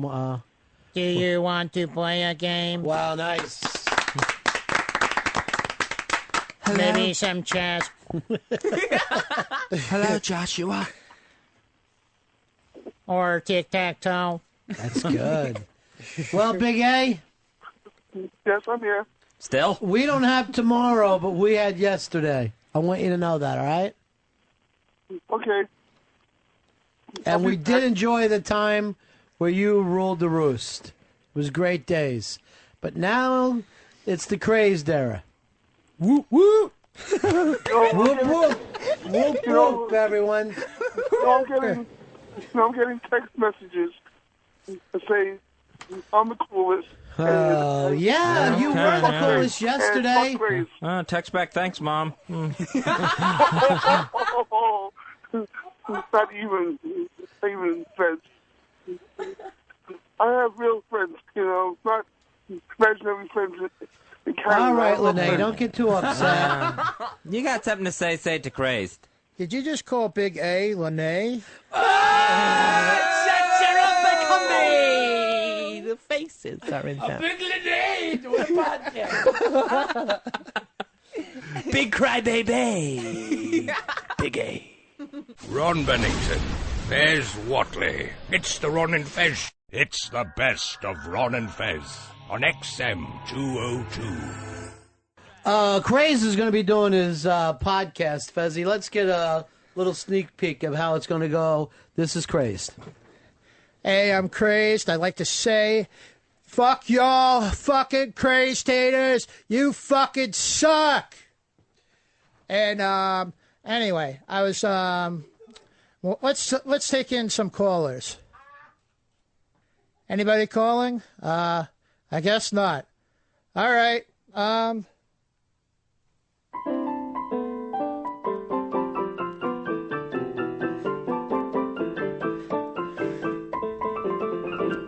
So, what's happening today? I don't know. I'm here just in the studio alone, and it's amazing. It's just like, it's like dead air. It's like, I don't know. They left, and I'm here and just speaking into the microphone. And I guess this is just like a test. So anybody who wants to call in and feed me with some material, go ahead. No calls. Okay. Anyone. Just give me something.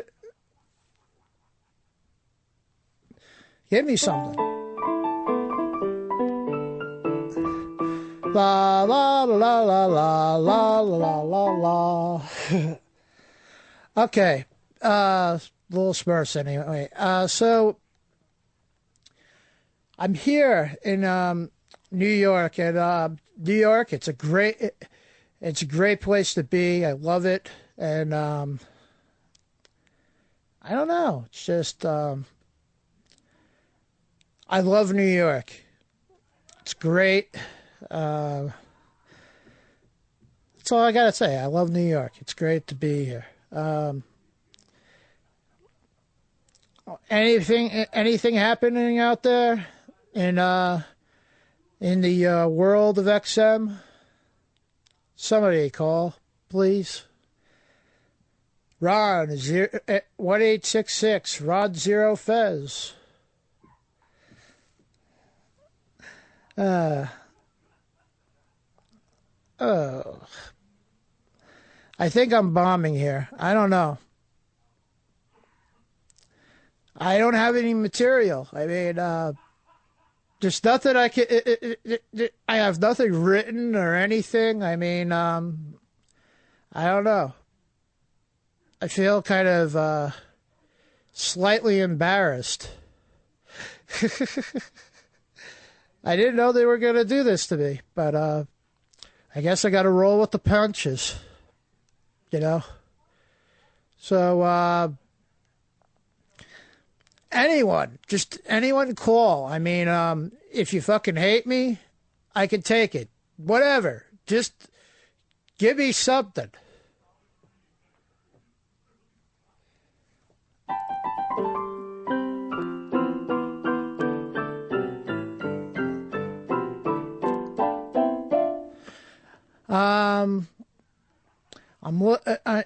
I'm just trying to figure out what I'm going to talk about, and there's not really much to talk about, I mean, I'm just a ordinary guy, and I don't know. Oh, my God. Well, I don't know. Somebody help me here.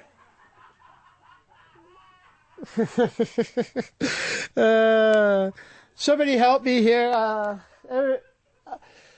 Ron giving me the thumbs up. Okay, well, I'm still here, but I guess I haven't been booed off yet. Somebody, give me a call. I'm all lonely here in this big, huge XM room full of gadgets and gizmos that I don't even know how to use.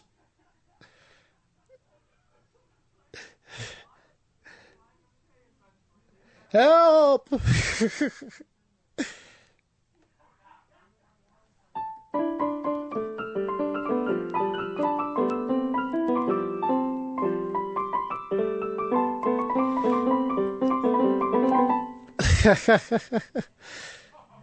Well, I'll play some Axel F.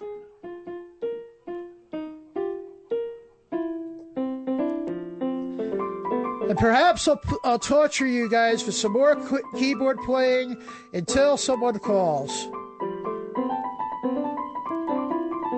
A little bit of elevator music.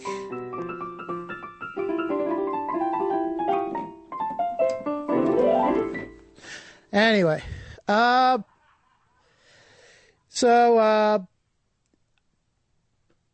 someone just call. I need to hear somebody's voice. You know, 1-866 Ron 0 Fez. For the name of God, help me.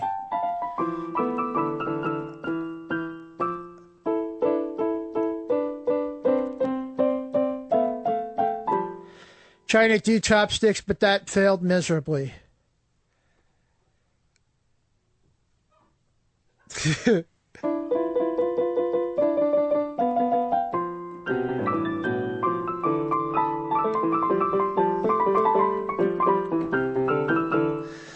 All right. Well, this experiment I don't think is doing that well. I mean,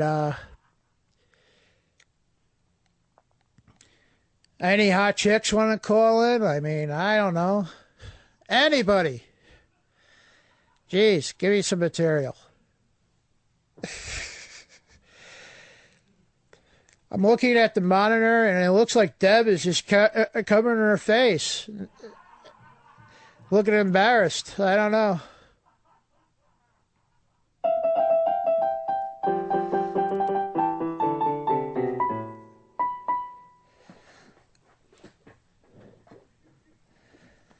She's typing something, but I can't even read it because I'm too far away from the screen.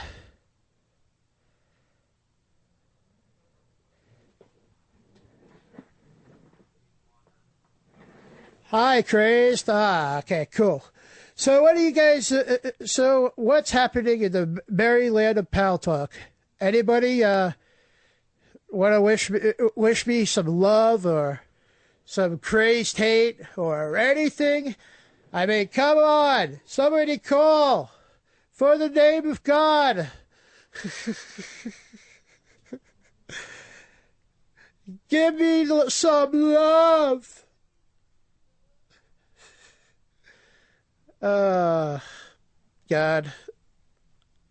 I really suck here. I mean, I have nothing really to even go with this podcast. I mean, what could I possibly talk about?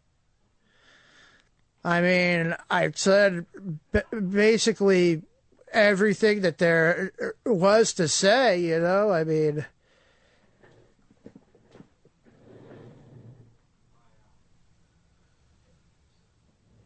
don't kill yourself tomorrow. No, I won't. I won't do that. I definitely will not. But I'm sure I'm making a big fool of an ass of myself. But this is really, really bad. bad radio. I sure can't do what Ron and Fez do. I mean, they do a great show, and I don't know. I don't know. I mean, wish I had a newspaper or something I could talk and discuss about, but I mean, I have literally nothing. Nothing to bring to the table or anything. So, somebody call, give me some material, and maybe we'll talk and we'll discuss about what in the wacky world of crazed. Come on, call 1-866-RON-0-FEZ or Ron0-Crazed, whatever. Just call. Oh, good God. I see scrolling text, but it can't be good. Oh, shit. I don't know.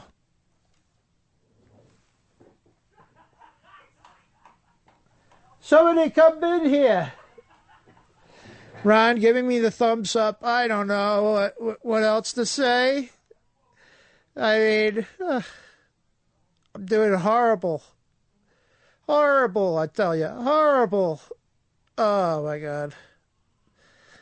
Well, nobody's calling in, and I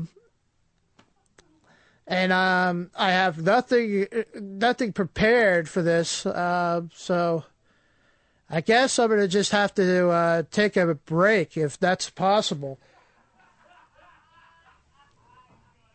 Is that possible? Can we roll a break? Nope. They're all shaking their heads. No, I can't do that.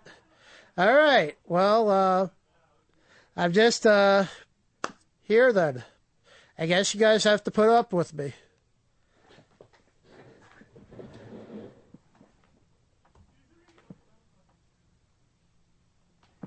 Oh, yeah. That story. That cigar story. I was going into a store and on Hicksville, New York, and that was the town where Billy Joel was born in, I believe. And there was people smoking all around me, and I was trying to figure out, why are these people smoking around me? I mean, I'm breathing in this crap, you know.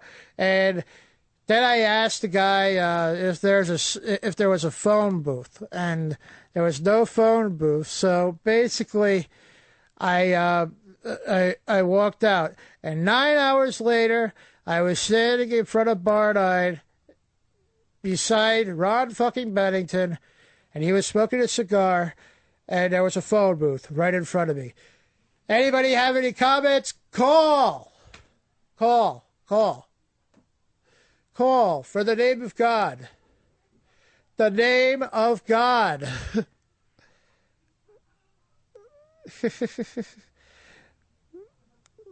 Feed me some material, something.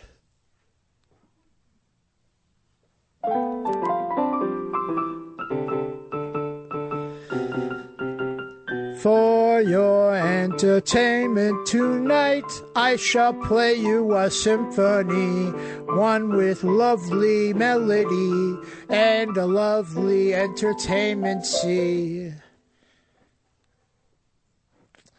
I bet you love the sound of the crazed man.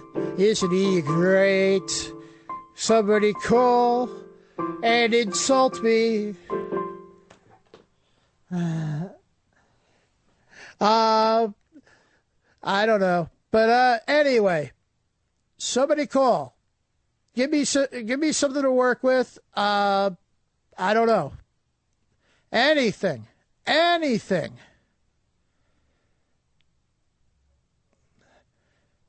I mean, I'm just in the studio alone.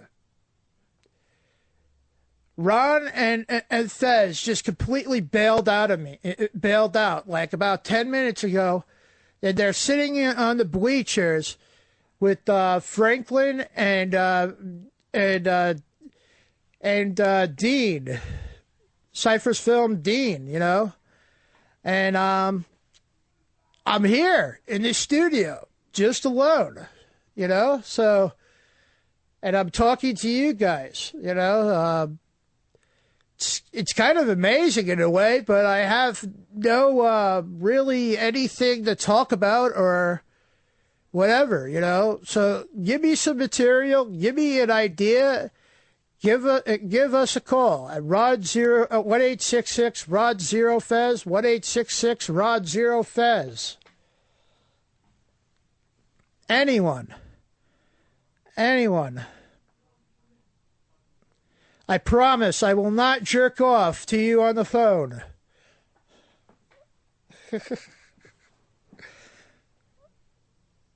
Oh, God. God help us all.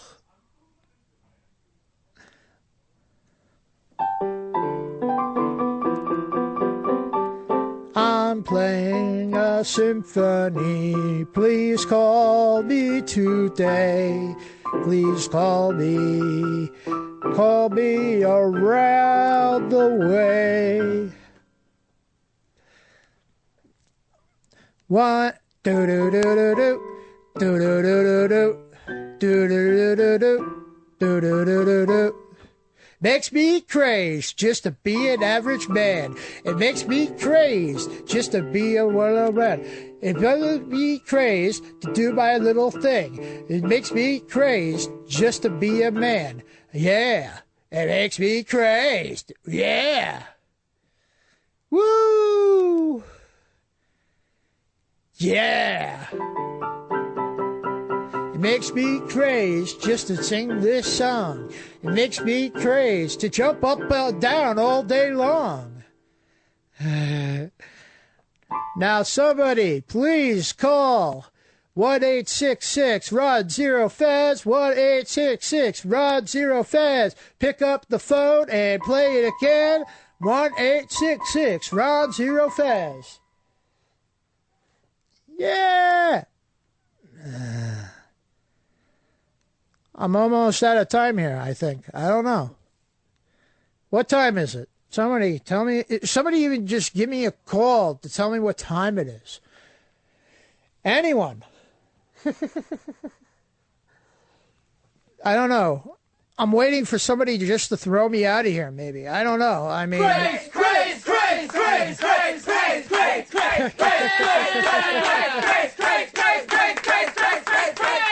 I'm safe. Yes. You got it, man. Yeah. Nice Craze, work. good job. Thank you. How'd you like it? I had no material, and nobody was. You don't need material, brother. And I didn't know what to talk about, and it was just the fact that nobody was calling in, so I felt like those things are going to happen. That's one of those shows. Yeah, you know, and I just felt like I don't know. I thought you rocked it. I love the fact you went back to Cigar Story, and you went back to It Makes Me Crazed. And then you just rocked some stuff off the top of your head. Yeah. One thing I would have brought up was that second hooker story. Because people like that one. Remember the dead fish one? Yep. You ready for a podcast, big bro? Awesome. You ready for it? Did you like it? Did you feel like you were driving the jet plane? Did you feel like a pilot here? Well, I still got to work on it. Mm-hmm. I gotta work on it. Maybe write some stuff down. Dude, we all do. We all got to work on it. We know that. But you seem very natural. Yeah. Mm-hmm. Like you have a real natural inclination towards this. Well, I mean, I tried, and I think, and I mean, I think I failed miserably. Dude, let me tell you something. Did Reggie Jackson fail miserably when he hit 3 home runs? No. No. Did O.J. Simpson fail miserably when he killed his wife and a waiter and then got away with it? No. Then neither did you, brother. The Ron and Fez Show. Waka Weefa La Fafa. It's the best of Ron and Fez on XM 202. Ronnie, in South Carolina, I bet you didn't know this. Tattooing is illegal. Really? In the state of South Carolina. I had no idea. I would have thought it was the capital. I know, for folk that have plenty of tattoos, you're not allowed to actually give one. So there's a gentleman there. He's a tattoo artist. He's been trying for 3 years to overturn South Carolina's ban on tattooing. He's now got Kenneth Starr as his lawyer representing him. It's so funny how these guys move on. You go from one big case to the next one. Yeah, whatever. He's the highlight prosecutor, that's for sure. So tattooing has been banned right in South Carolina. In fact, this gentleman, this tattoo artist, his name's Ronald White, he's been fighting the ban since 1999 when he was actually arrested and fined $2,500 for giving an illegal tattoo. And that one actually said Hootie and the Blowfish. I think the only big South Carolina band ever. Isn't that right? Weren't they South Carolina's boys? Yeah, I believe so. Who else ever out of South Carolina? Nobody. The Godfather of Soul. No, he's from Georgia. I thought he was from South Carolina. I thought he was from Macon, Georgia. At least he's been there a long time. Making his way. I would have never thought that there's actually a state where tattooing is illegal. Nowhere in the state can you get a tattoo. You know what else has been banned in South Carolina is dentistry. Oh, that's right. You can't have your teeth done if you live in South Carolina. I know. Or as they say, their tooth done. I want to have my tooth done. I remember traveling through South Carolina one time, and you know what they had banned? What's that? The WB and other black sitcoms. I wish I lived there then. Banned in South Carolina. It's amazing what you learn about these states. You know what else has been banned in South Carolina? High school. They say it's really too long, and it gets in the way of your marriage to your cousin. And it gives a lot of the kids headaches. Completely banned. Now, I know they have a ban on belt buckles with less than an 8-inch diameter. They say they need a belt buckle that's as big as your hubcap. That's a good rule of thumb. If your belt buckle is as big as your hubcap. That's as big as all of South Kakalaka. Something else banned in South Carolina, books. Books banned? Well, as they call it, chapter books. Oh. They don't mind a nice picture book, but any kind of chapter book freaks them out. One of those reading books. Can't stand it. Now, I know cars that actually run parked in driveways. That's been banned in South Carolina. You can only have a car in your driveway if it's broken down. That's actually makes the house look better, they said. Birth control, another thing banned in South Carolina. Why? Anti-smoking ads aimed at teens. Oh, they've been banned. Banned in South Carolina. That's a tobacco industry state, Ronnie, and they're not going to run any anti-tobacco ads. You blame them? That are going to stop the next generation of smokers. They need that business. Banned in South Carolina. Non-mullet haircuts have been banned. Oh, gosh. This sounds like a strict state. Yeah. Give me a mullet and take something off the sides. Now, I know interfamily marriages have been banned. 2 different families cannot have a marriage between them. You got to keep it all in one. Kind of like interfaith or interracial. Interfamilies. Banned. Here's Jay. You're on Ron and Fez. Hey, Jay. Hey, Ron and Fez. How's it going, guys? Hey, buddy. Yeah, I was down there not long ago. Apparently collared shirts are banned down there also. Yeah, you can't wear a collared shirt in the state of South Carolina. Not even when you're eating collard greens. Now I'm starving. That's it. Yeah, basically tank top. That's the uniform, the South Carolina uniform. Little Nazi state is what it is. Mark, you're on Ron and Fez. Hey, Mark. Yeah, you're banned from having your appliances actually in the house in South Carolina. Yeah, what you want to do is keep the refrigerator on the front porch. Yeah, much better in the yard even. If you can get a dishwasher in the yard. Since none of these appliances have doors on them, they're pretty safe, I guess. I think a refrigerator on the porch is good because it's so near your sofa, which you also have sitting on the front porch. There can't be anything left inside those houses. Everything's on the porch. All right, on the instant feedback from ADF, houses without wheels. Banned. Banned. That house has got to be mobile. Deco Bill says shampoo. Banned in South Carolina. Now, Klan rallies have been banned in South Carolina, but that's Klan rallies that are while NASCAR's on TV. Oh, sure, that goes without saying. Who's going to show up? Right. So you can't have that Klan rally then, not while NASCAR's on. That's been banned. On the instant feedback, Lord of the Sith says in South Carolina they've banned that whole newfangled the earth goes around the sun theory. Banned? Banned. Here's Spiro. Spiro, you're on the Ron and Fez show. Hey, Spiro.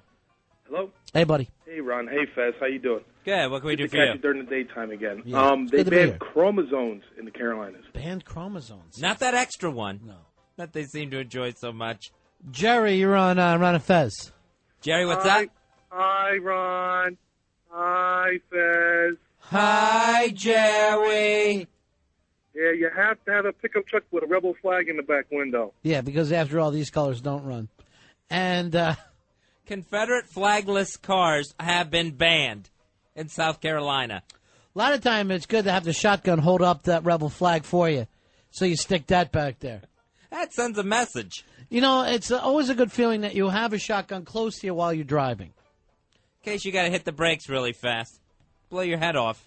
Here is Andrew. Andrew, you're on the Ron and Fez show. Buddy. Andrew. Shake it up. Shake it up. Shake it up. Shake it up. How can I be the man? Shake it up. Shake it up. Hey, non-smoking sections are banned in all restaurants. I see. I don't like that either. Do you want smoking or really a lot of smoking? Yeah. Here's Dave. Dave, you're on Ron and Fez. Dave. They just recently banned any signs that say no shoes, no shirt, no service. They don't want any of that uppity Yankee crap around there. Sure. So you really don't need the shoes and shirt. No, that's considered uppity. Even at church. You know, they've even banned having a full set of front teeth. They just figured, why get people so vain? Talking about South Carolina, they have a ban that one gentleman is trying to overturn. Ban on tattooing. Nowhere in South Carolina are you able to get a tattoo. Here's Chris. Chris, you're on Ron and Fez. Hey, Chris. Hi, Ron. Hi, Fez. Hi, Chris.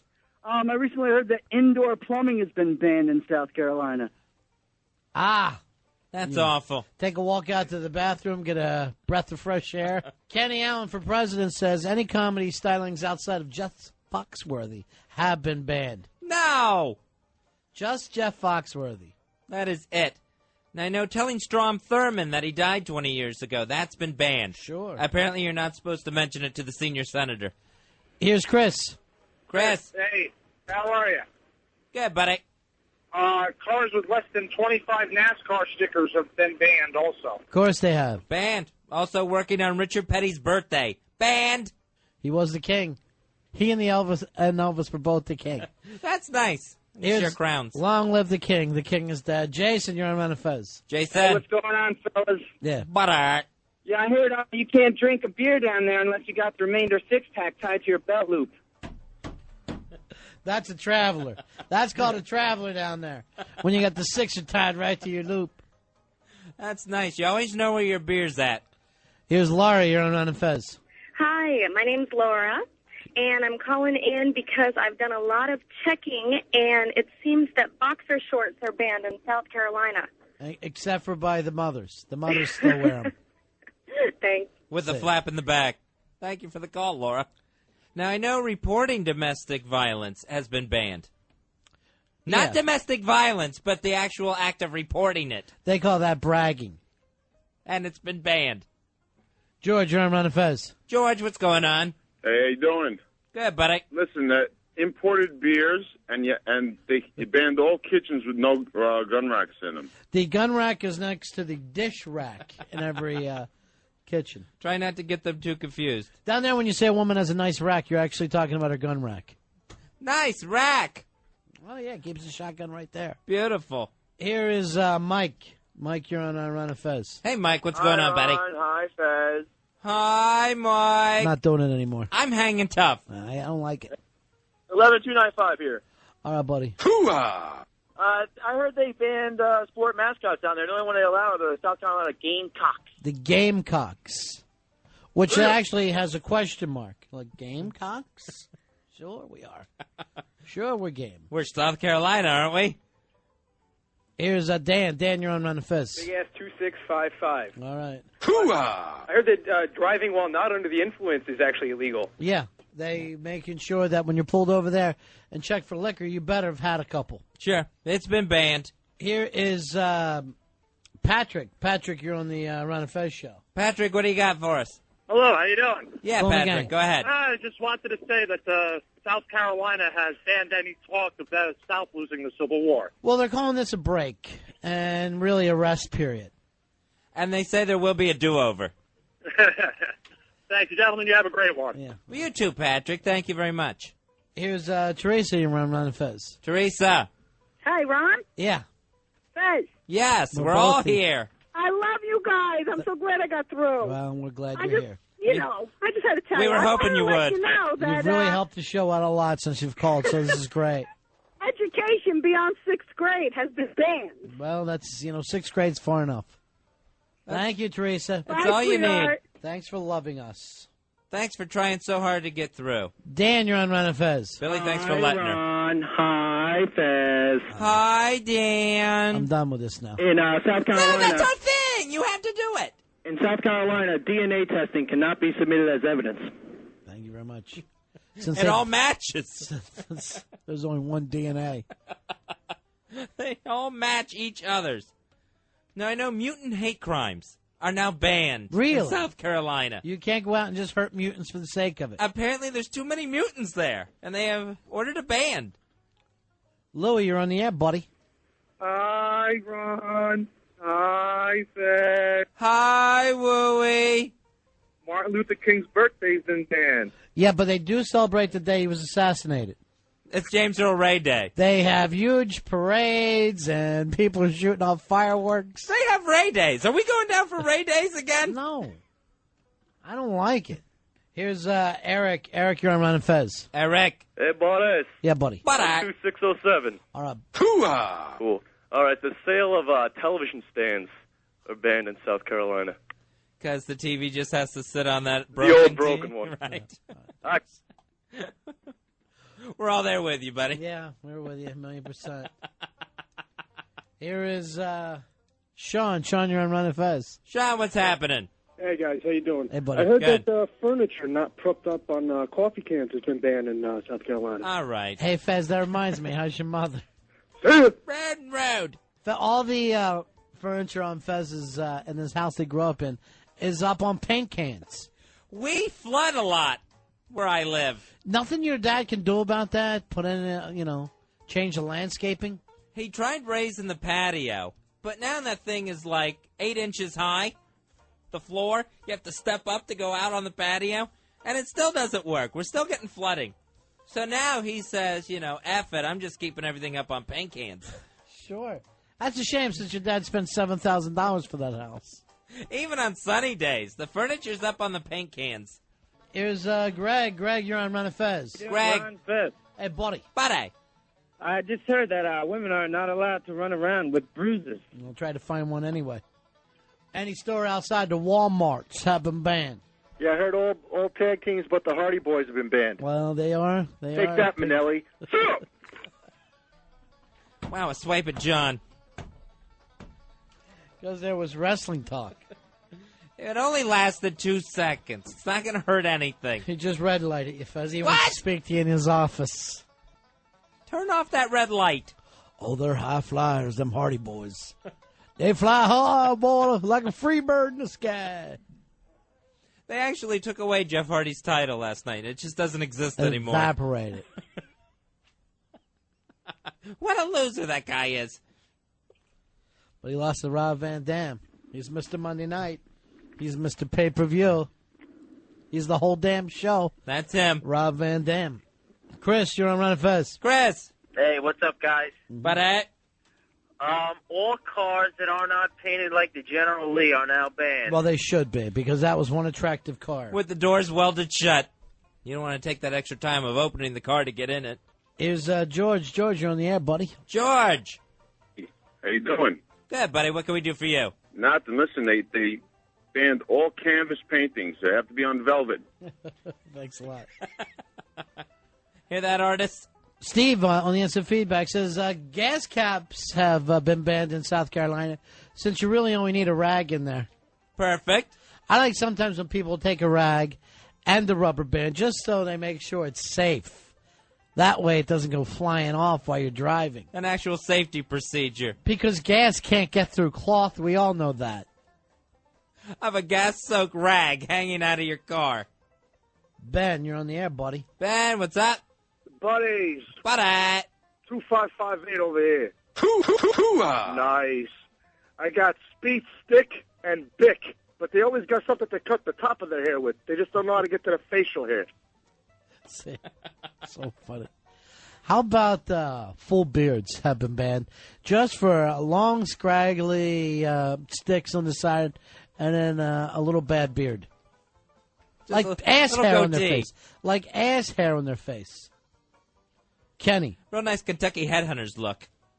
Hey, Kenny. Buddies. Buddy. Having more than 10 pets under your porch has now been banned. Well, that's where they like to keep them. That's where it's cool. It's nice and cool down there. Talking about what's been banned in South Carolina. Staring at the sun too long has finally been banned.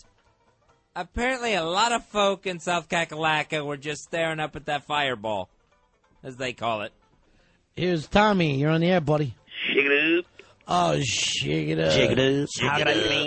Shake it up. Shake it up. Books and reading of any kind. Banned. All banned. Got rid of it. I know spelling bees got banned in South Carolina. Why taunt and tease the kids? Eric. Eric. What's up, artist? What can we do for you? I got two things. Yes? Car mufflers banned in South Carolina, and literacy. The whole problem with that car muffler is then you can't hear how cool your car sounds. The louder, the cooler. In South Carolina. I think it's on the license plates. Dan, you're on the air. I got one for you. T-shirts with sleeves. Yeah. Yeah, big. Banned. Because they look stupid. That's going to cover up those pipe arms. We'll take a break. It's Ron and Fez. It's your big-ass buddies on XM 202, The Virus. It's the best of Ron and Fez on XM 202, The Virus. Now, Fez, Christmas coming up. Are you just going to online Christmas shop this year? Have you figured out what you're going to do? Yeah, I'm doing a lot of the online shopping.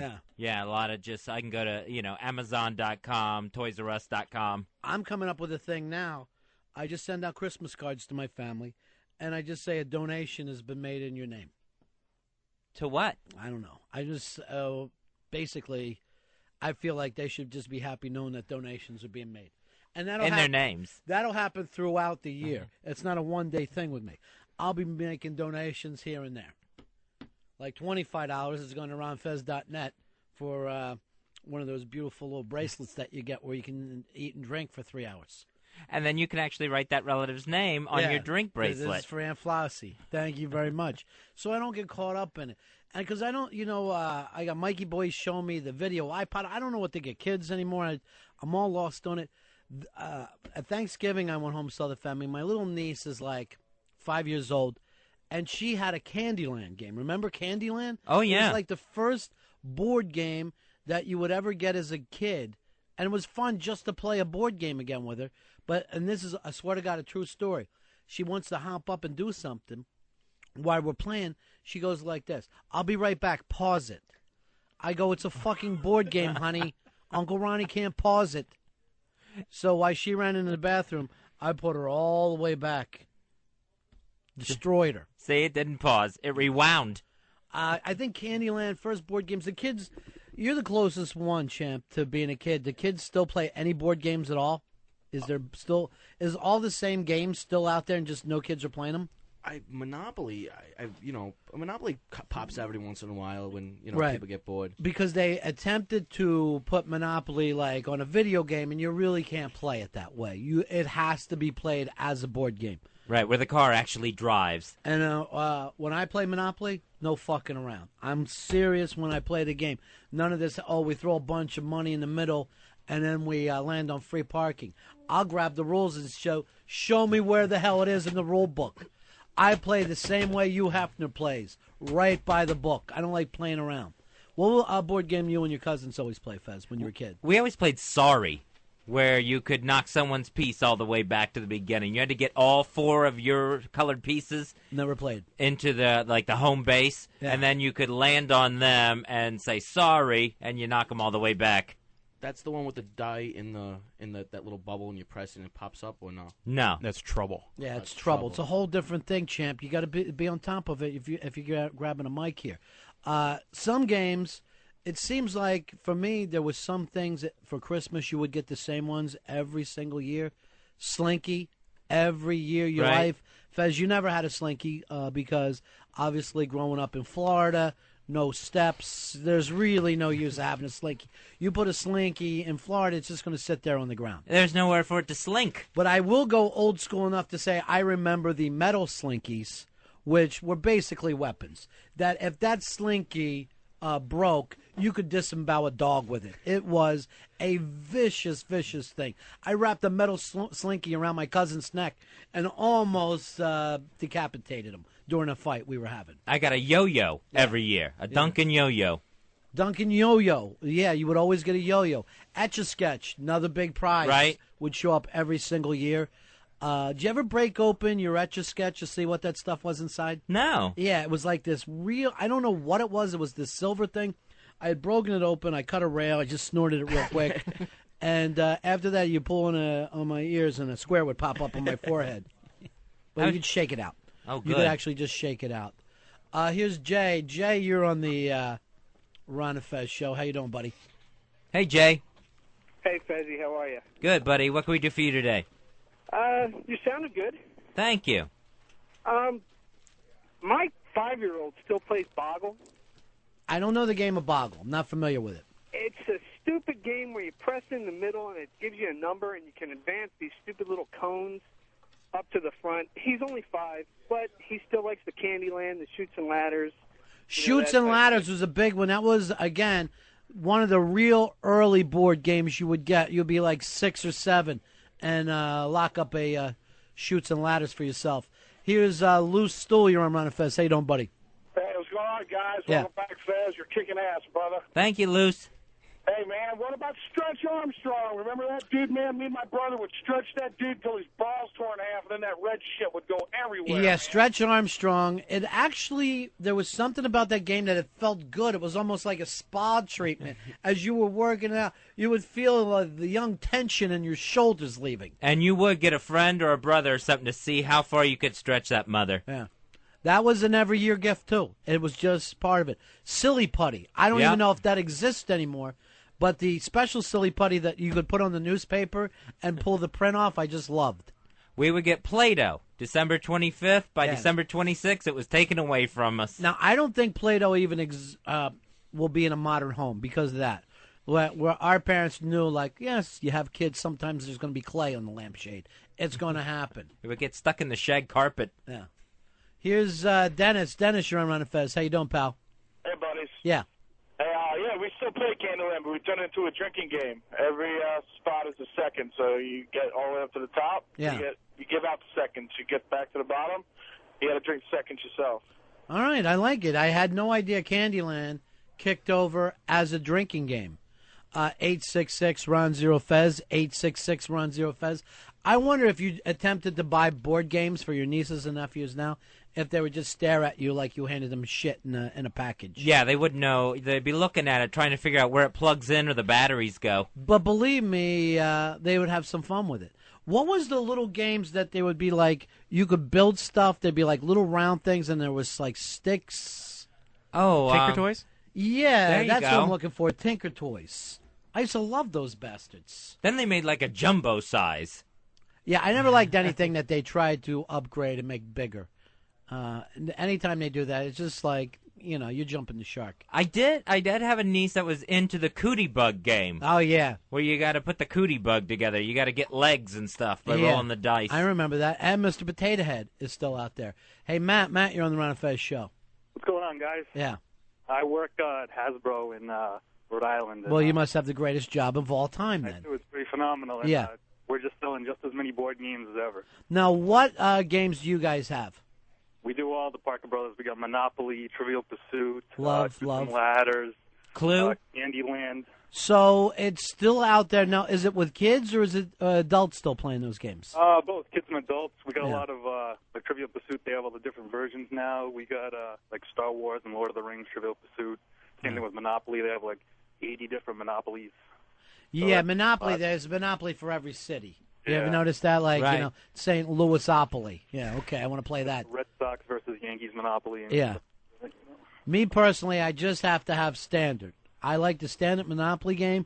I don't like a lot of fooling around when I'm playing. I like to play for real. Yeah, I don't want to try to figure out which properties in Gotham City match up to the actual Monopoly ones. By the way, I play to the end. I do not play the game of, look, there's no way I can win. Then you're never playing with me again.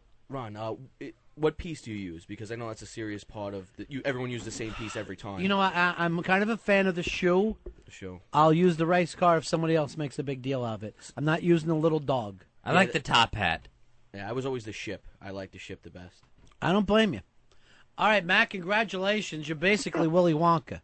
Thank you. Your life is fantastic. Get well, Fez. All right. 866 Ron Zero Fez. 866 Ron Zero Fez. Hey, Scott. Scott, you're on Ron and Fez. How you doing, buddy? Hey, Scott, what do you got, buddy? We're going to have to shut that door I today. got a new game, man. Yeah. It's the Joe and Jessica Simpson family game. It's called Incest, a game the whole family can play. Now, where did you get this game, for real? They're selling these games, Fezzy, making fun of games. It's not right. I think they're available at Spencer's Gifts. Ryan, you're on Ron and Fez. Yeah, what's up, buddy? Yeah.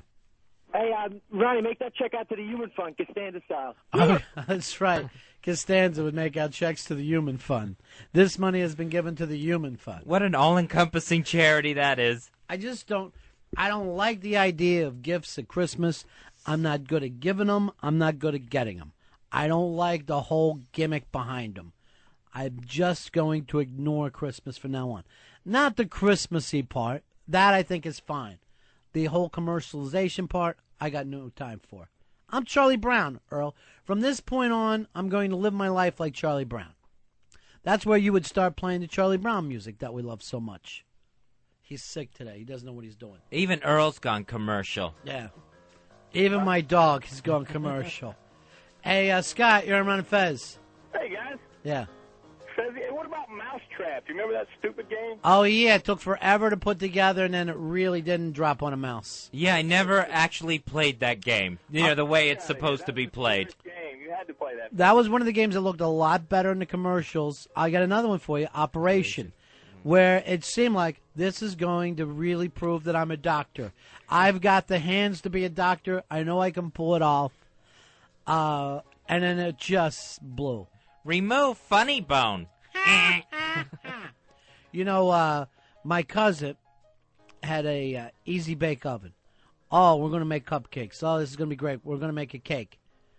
This thing, it took forever to cook over a light bulb. It got out. It tasted like one of Fez's sugar-free diet foods. It was absolutely inedible. That bad? And it took all day long that this thing was cooking. People are so proud. And Lord knows, the Easy Bake Oven on the shelf, Lord knows how long the cake mix packets have been in there. I think it's one of those things like a Twinkie where it can last forever. It's basically like Army food. It's fine. It's ready to go. Just add water. It turns into a fine paste. Yeah, it's not a real food anyway. Randy, you're on Ron and Fez. What about the Rock'em Sock'em Robot? Loved Rock'em Sock'em Robots. My favorite thing was this. I'd have my Rock'em Sock'em Robots. I would know which one worked better. The blue is still in fine condition. The red, you could hit it with a hammer, and the top wouldn't go up. So I'd have a friend over. I'll take the red. And I just fuck them up all day long. They would wear out easy. You couldn't have many Rock'em Sock'em Robot fights. Too many bouts. Before one, you just couldn't get the head to stay down anymore. I saw a cartoon lately. I can't remember which one. Maybe it was Family Guy, where they were acting like there was life-size Rock'em Sock'em robots that they were playing with. And I guarantee you could sell out Madison Square Garden. People would show up to see that if they were big, giant robots punching each other with two guys just using their thumbs. I would buy tickets for that. You knocked my block off. I actually felt like I was pretty damn good at it as well. I felt very, very confident in my rock'em sock'em abilities. Well, the other guy had a glass chin. You had the glass chin robot. He's going to go down. That's the beauty of it. His head pops up. Here is Tom. Tom, you're on Ron and Fez. How are you, buddy? Good. How you doing? Yeah. Hey, Ronnie, I feel bad. You got nothing to open all the time. Fezzi's getting all the presents. You know, and everything Fezzi's like lips like a king. Dr. Steve, Earl, I'm going to send this to you. He has a friend who wants to bring me over, right here in Manhattan, wants to bring me over some cigars, and he says you won't get back to him. Earl, if I find out that you're not getting back to homemade cigars... Ronnie, Yeah. I'll tell you what I'll do for you. I got a barbecue catering business. How would you like 2 or 3 slabs of St. Louis smoked ribs? You know what? I would love that, but I've made a commitment to my Fez that I'm not going to eat in front of him, and I'm... Fuck him. Take him home. No, I can't let him see that. When you yell, fuck him, that's the exact Nice. opposite of what this partnership is about. Classy, Tom. I'm going to be in this thing with Fezzi, at least at work, as long as I possibly can. I'd just be calling you up saying, do I smell ribs over the phone? You know what I had for breakfast today, Fez? Oatmeal. That's what I had. I was in honor of you, because the other day I'm sitting there having a normal man's breakfast, and I'm like, I said to my chick, I go, I can't do this. I can't do it to Fez. I rotate between oatmeal and Cheerios. When you say you rotate, I get so weirded out. So, Earl, would you stop blowing off Dr. Steve? I need to get him back away from Fez. This guy wants to come by with some hand-rolled cigars, explain how they're rolled. I'd love to have him on the show. This is the first. Honestly, it's the first I'm hearing about it. Stop it, I'll Earl. take care of it. That's because you're not paying attention. Here's the other thing I found out we have to do. Those same cigars have to be hidden from Ben. Because I was dumb enough to leave out some Cubans the other day. Ben stops by. Hey, buddy, can I get a Cuban? I'm like, sure. I go down there. Just happened to be in our office. I don't think only one Cuban was missing. Ben makes out like a bandit for himself. So, make it a day. And here's something. I love the guy to come by, but why just one box? You know what I mean? If you're going to make the whole trip over. Yeah, why not 2 or 3? I don't want to push, but it would be really nice to, have a fun show where there's a lot of cigars, where they're all piled up around me. That's too many. Yeah, no. I mean, just a real big pile of cigars on each side. Big cigar fort. Yeah. And by the way, I am, because Dr. Steve has been so kind to us this year, I'm making a donation in his name at Christmas. In memory of Dr. Steve. I'm starting to really feel good about myself. Here is Anthony. You're on Ron and Fez. How about the board game Battleship and Connect 4? All right, Battleship, I could play forever. There's not, to me, there was no more fun than that game. Yeah. Connect 4, chicks can play. You ever notice a girl wouldn't play Battleship with you? No, never. I would play even with paper. You could just work it out with sheets of paper. I wouldn't even need the game. I played online before, too, where you don't feel like you're too much of a fucking geek playing Battleship online. Earl, what are you laughing about over there? Ben just walked in. What, do you hear the word cigar? Cuban Ben? Yeah, don't let him know that these hand rolls are coming in. Keep it quiet from him. I'll let him know when we're bringing in new glasses. Then he can come in and help himself. Here's Tony. Tony, you're on Ron and Fez. Hey, Miss Soundboard Fezzi. I miss Soundboard Fezzi, too. And I had to let him go on. He's going on to big and better things. I heard that he's booked on Conan. What? In 2 weeks, yeah. Big stupid Soundboard Fez? And he has also sold out the Improv. I was even going to plug it on the air, but apparently they put it on their website, and people were loving. Well, he wants Soundboard Than to open for him. Yeah. I heard he's getting a rotation over at K-Rock. There's some talk about Soundboard Fez being on the air right now, doing a shift. That won't last. I don't know. Hey, how about the best toy ever north of Central Park? Barrel of Monkeys. Barrel of Monkeys. Earl, I'm sorry you had to hear that. He gets this. White people are so scared of black people. But it was a fun game. All right, we're talking old school, so you know who else to hop in. It's the Blowhard, the man who almost killed Fezzi. Hey, buddy, how you doing? Blowhard, how are you, pal? I'm okay. Hey, Fez. Hey, Blowhard. How's your sugars? Let's not get into that. It annoys some people that you're wrong, and then other people say Fez talks about his diabetes too much. But you gave him the idea of get up in the morning and have 2 Oreos, and apparently that's not good for him. It was wrong. Yeah. Look at Dave Letterman on this thing on ABC News, walking down the street with Oprah, and the people are just going insane. Loving those two people together. What's up today, Blowhard? Well, you know, you're kicking it old school, and I was just thinking about the old days. And one Christmas back in the 60s, I got styrofoam building blocks. They were called Flintstone building blocks. And it was just packing equipment. It was just styrofoam that you can build a wall. Right. And it was the biggest crap. I mean, and just to summarize, Didn't they have a commercial where it was floating? Yeah, they had a commercial. Could you imagine now if they my God, I'm getting a flashback. if they said to kids, "Here, take this toy down to the lake by yourself." You know what I mean? One kid would drown and the entire country would be appalled. Exactly. And the other thing that used to freak me out was how bad was those vibrating football games? Yeah, I don't think anybody. You remember these, Earl?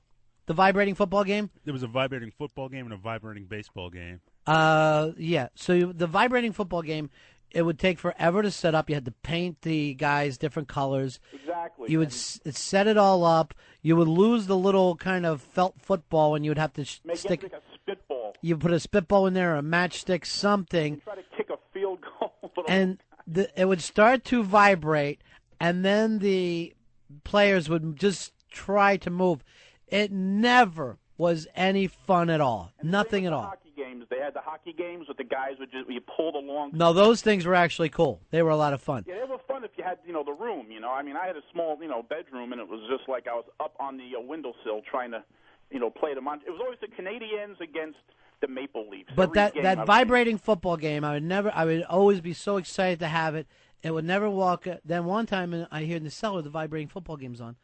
I go walking downstairs, and my older sister was straddled across it. Oh. That's the exact same noise she made, Fez. And, I grew up Childhood memories. That's the exact same noise she was making. Oh. Yeah, I grew up in a that's house it. with chicks, and one of the most popular games the chicks dug was Mystery Date. Mystery Date. And I used to go inside of it, and I used to rip the guys out behind that little door. Fez had that just for himself. It was him trying to win his own mystery date. You got the dud. The dud. But, yeah, we had crap, man. I mean, you were talking about, stuff like silly putty, which was like toxic waste. Yeah, a lot of that stuff was very dangerous. Any of those we used to melt plastic to play with things. Oh, yeah. Once, this is a true story, when I was about 3 years old, I had silly putty, and I stuck it in my ear, and I had to go to the emergency room to get it taken out. Why? Because my parents couldn't get it out. It was so far stuck into my ear. Why couldn't they get it out with like a toothpick? They tried everything, and then they just had to take me to the ER because it was so far in. Because it was a small piece I rolled into a ball. Why would you do it, though? What was in your head at the time? I liked my orifices. It was like, I like to play with myself, and I put things up my nose. I was putting vitamins up my nose. I was sticking silly putty in my... I used to eat silly putty, actually. It wasn't bad. That doesn't shock me even slightly. Yeah, it's just the way it was back in those days. I like to experiment.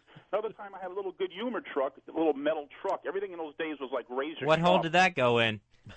Now I got my finger in it, and we had to take a hacksaw and cut the thing in half.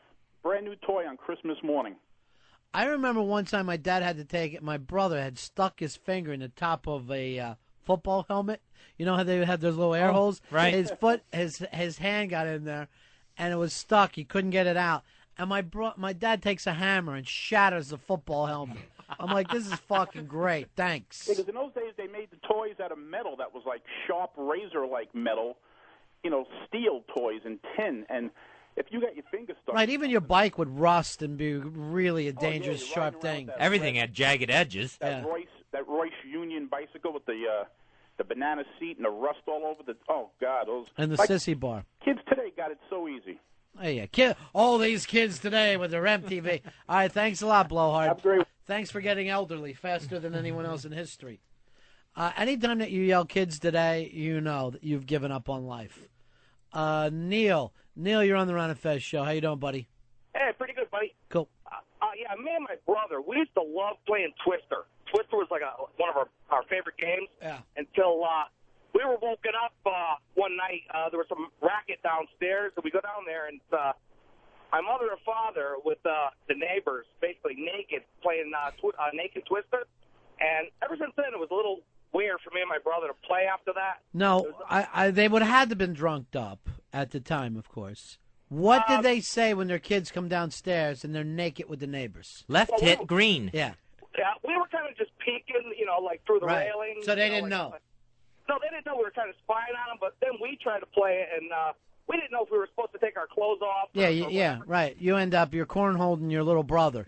This is always my thing with the neighbors. I don't need a fucking game to nail your wife. Let's not act like, oh, how are we going to get this together, all right? So we don't need to play Twister or any of these fucking games. Yeah, right hand red and left hand blue when you're cocking your little brother's ass. Right. A little tough. That's red. All right, talk to you later, bro. Thanks. Man, that's one uncomfortable family. He lives in the ice storm. His whole entire life turned out to be the ice storm.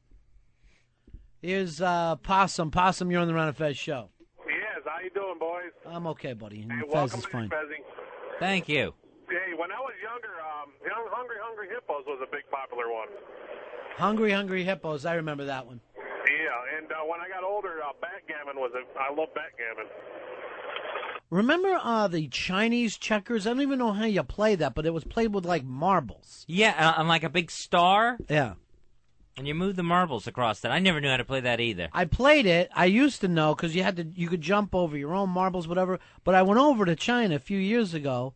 You know what they call Chinese checkers? No. Checkers. They just call it checkers. Huh. There's no difference. That's the sound my sister made. Huh. I'm noticing this, Fez, that since the heart attack, you're just making sounds. You're not attempting to interact anymore. It's just, oh. And I feel like you're going down again. It could be. All right, here is Andy. Andy, you're on the Ron and Fez show. You guys are getting really political, real left-wing today. You know what? Here's the thing, and I just want to say this. If you join the Communist Party, I think you would be happy with us. Absolutely. And here's really where my politics are all right now. If there's a group that has Rush Limbaugh and George Bush and Pat Buchanan and Pat Robertson, I want to be in the other group, no matter what that group may happen to be.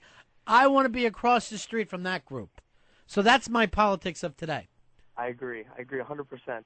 You guys put on an excellent show. You're very talented. But I was telling that to Fez during the last break. He didn't believe me, though. good to have him back. I got to tell you about full-size Rock'em Sock'em robots. They're out there. The Bacardi girls, I guess they're called, tour around from bar to bar. Earl? They happen to be in Columbus, Ohio, and they brought them with them, and I won. It's a giant. You got two handles, and you play with them. And When you say giant, how big are these Rock'em Sock'em robots? 4.5, 5 feet tall. Oh, my God. Earl, call Bacardi and book them. Fez, you're going to go crazy. When you win, they give you a giant, full-size gold belt to get your picture taken with the Bacardi girl. Like the champ. Yep. Beautiful. I'm looking at my picture right now. I've got it right here. By the way, if you're any kind of charity or a hospital and you want Bobby the Champ to come by, he's our intern. We'd love to have him come by and just cheer the kids up. Always ready to cheer up kids. Good to hear you guys. Have a good show. He's a goodwill ambassador. I took him to award here in New York 3 days ago. The champ came in. The kids were all excited to see him. And he taught them to smoke. And these kids, their eyes were just glowing. Is that good? It's fun. Smoking never killed anybody. Not kids. It really takes a while. The beauty of it is Can't be good for sick kids. Like my dad said to me when he caught me smoking, you got forever to quit. So that was a beautiful thing, you know. He goes, really, you could go 30 years, but then quit. You know, but when you're 11, did you smoke when you were like 11? No, I tried a cigarette. Yeah. Could never pick it up. Me and my friends, we would be like 6, and we would pass around my dad's palm walls like it was a joint. It was so exciting and fun. It was the most fun you could have as a child. And we would make fun of kids that didn't smoke. He doesn't even smoke, we would say about somebody, which technically meant he's a fag. And then I remember I would go to this little drugstore, and the guy yells, and I'm like, give me a pack of Marlboros. And he's like, for who? And I said, these are for my dad. And he yells, your dad smokes Pall Malls. And I go, now he wants Marlboros.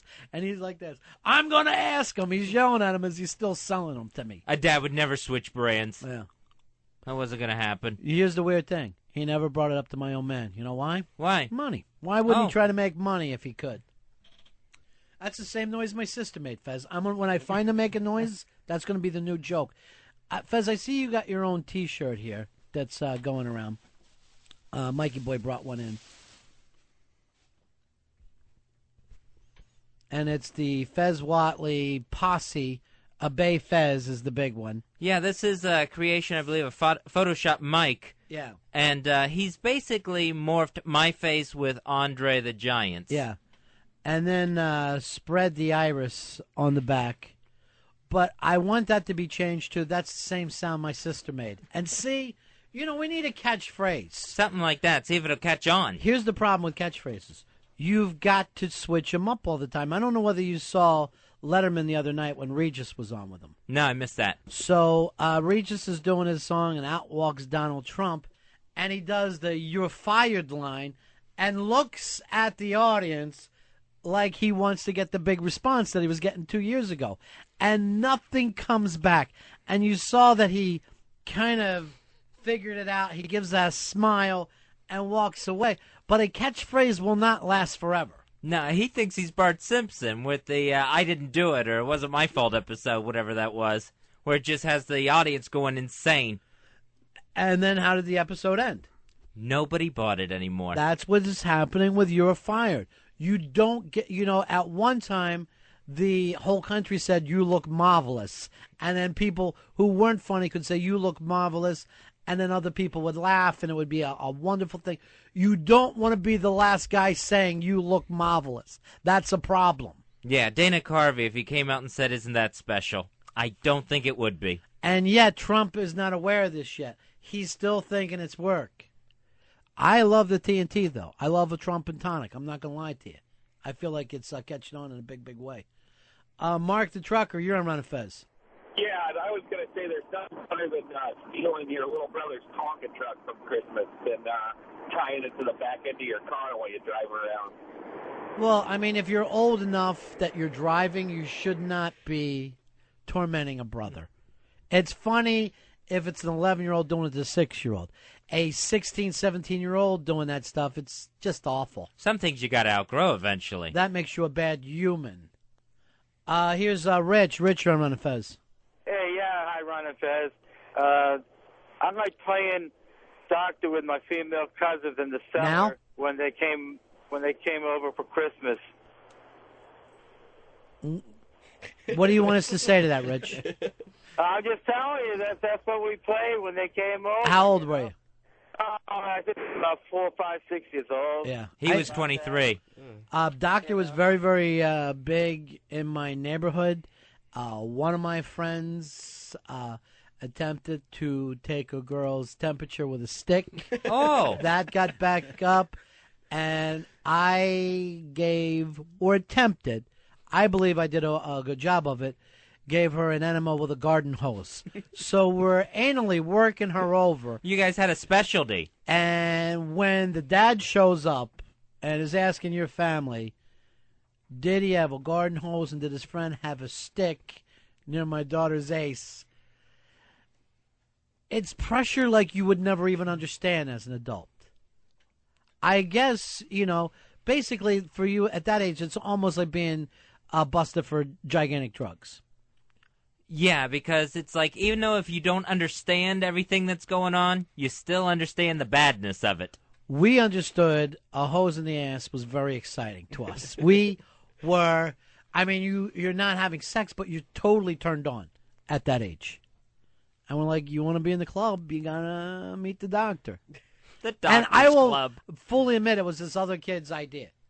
I don't know whether he was abused, whatever. He was a fucking step ahead of the rest of us.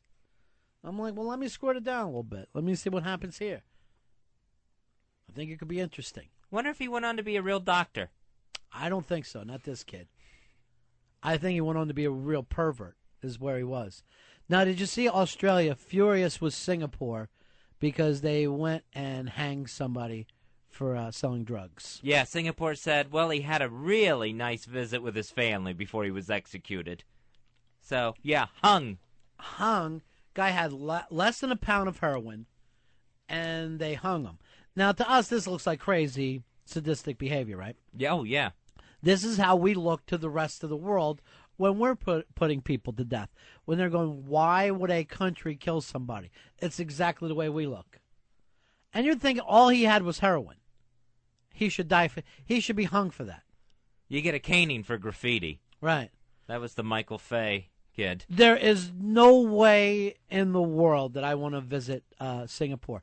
I'm way too erratic. I just don't know what I'm going to do one day to the next. And I can't be in a place where they're that offended by it. Every day in Singapore seems like a hardcore match. Someone's just getting body slammed into thumbtacks for a parking ticket. Hey, you're having some ham with your eggs, and somebody finds out it's an awful thing, and they're cutting off an arm. I can't live like that. They really go to extremes. Yeah. I think the most I can travel to is Canada. Other than that, I start to feel a little shaky. I just don't trust everybody. Here's Bill. Bill, you're on Ron and Fez. Hey, 3685. Way to go old school for us, buddy. Hey, did you guys ever have the super elastic bubble plastic? It was like a little tube of toothpaste, it looked like. Mikey boy, you remember this one? Yeah. I remember the commercials, never played, though. It's toxic stuff. It smelled awful. Yeah. Oh, I thought that had a great smell. Oh, I love the smell that Yeah. you blow in the little That stuff straw. was awesome. It smells just like model airplane glue. Yeah. Ooh, model airplane glue. Need more glue, Mom. You don't Mom, even you have a going out model. to the store? We need more airplane glue. I was like 11. I came down for lunch and just had that ring, that airplane glue ring from the bag all around. What's on your face? I don't know. I was making an airplane. Just fucking having nods. Where are all these models? We have nothing but tubes of glue. Honey, is that glue on your face in a perfect ring? Like you were huffing it out of a bag? Huh? Let's take a break here. Back in a few moments, Ron and Fez. Ron and Fez, XM 202.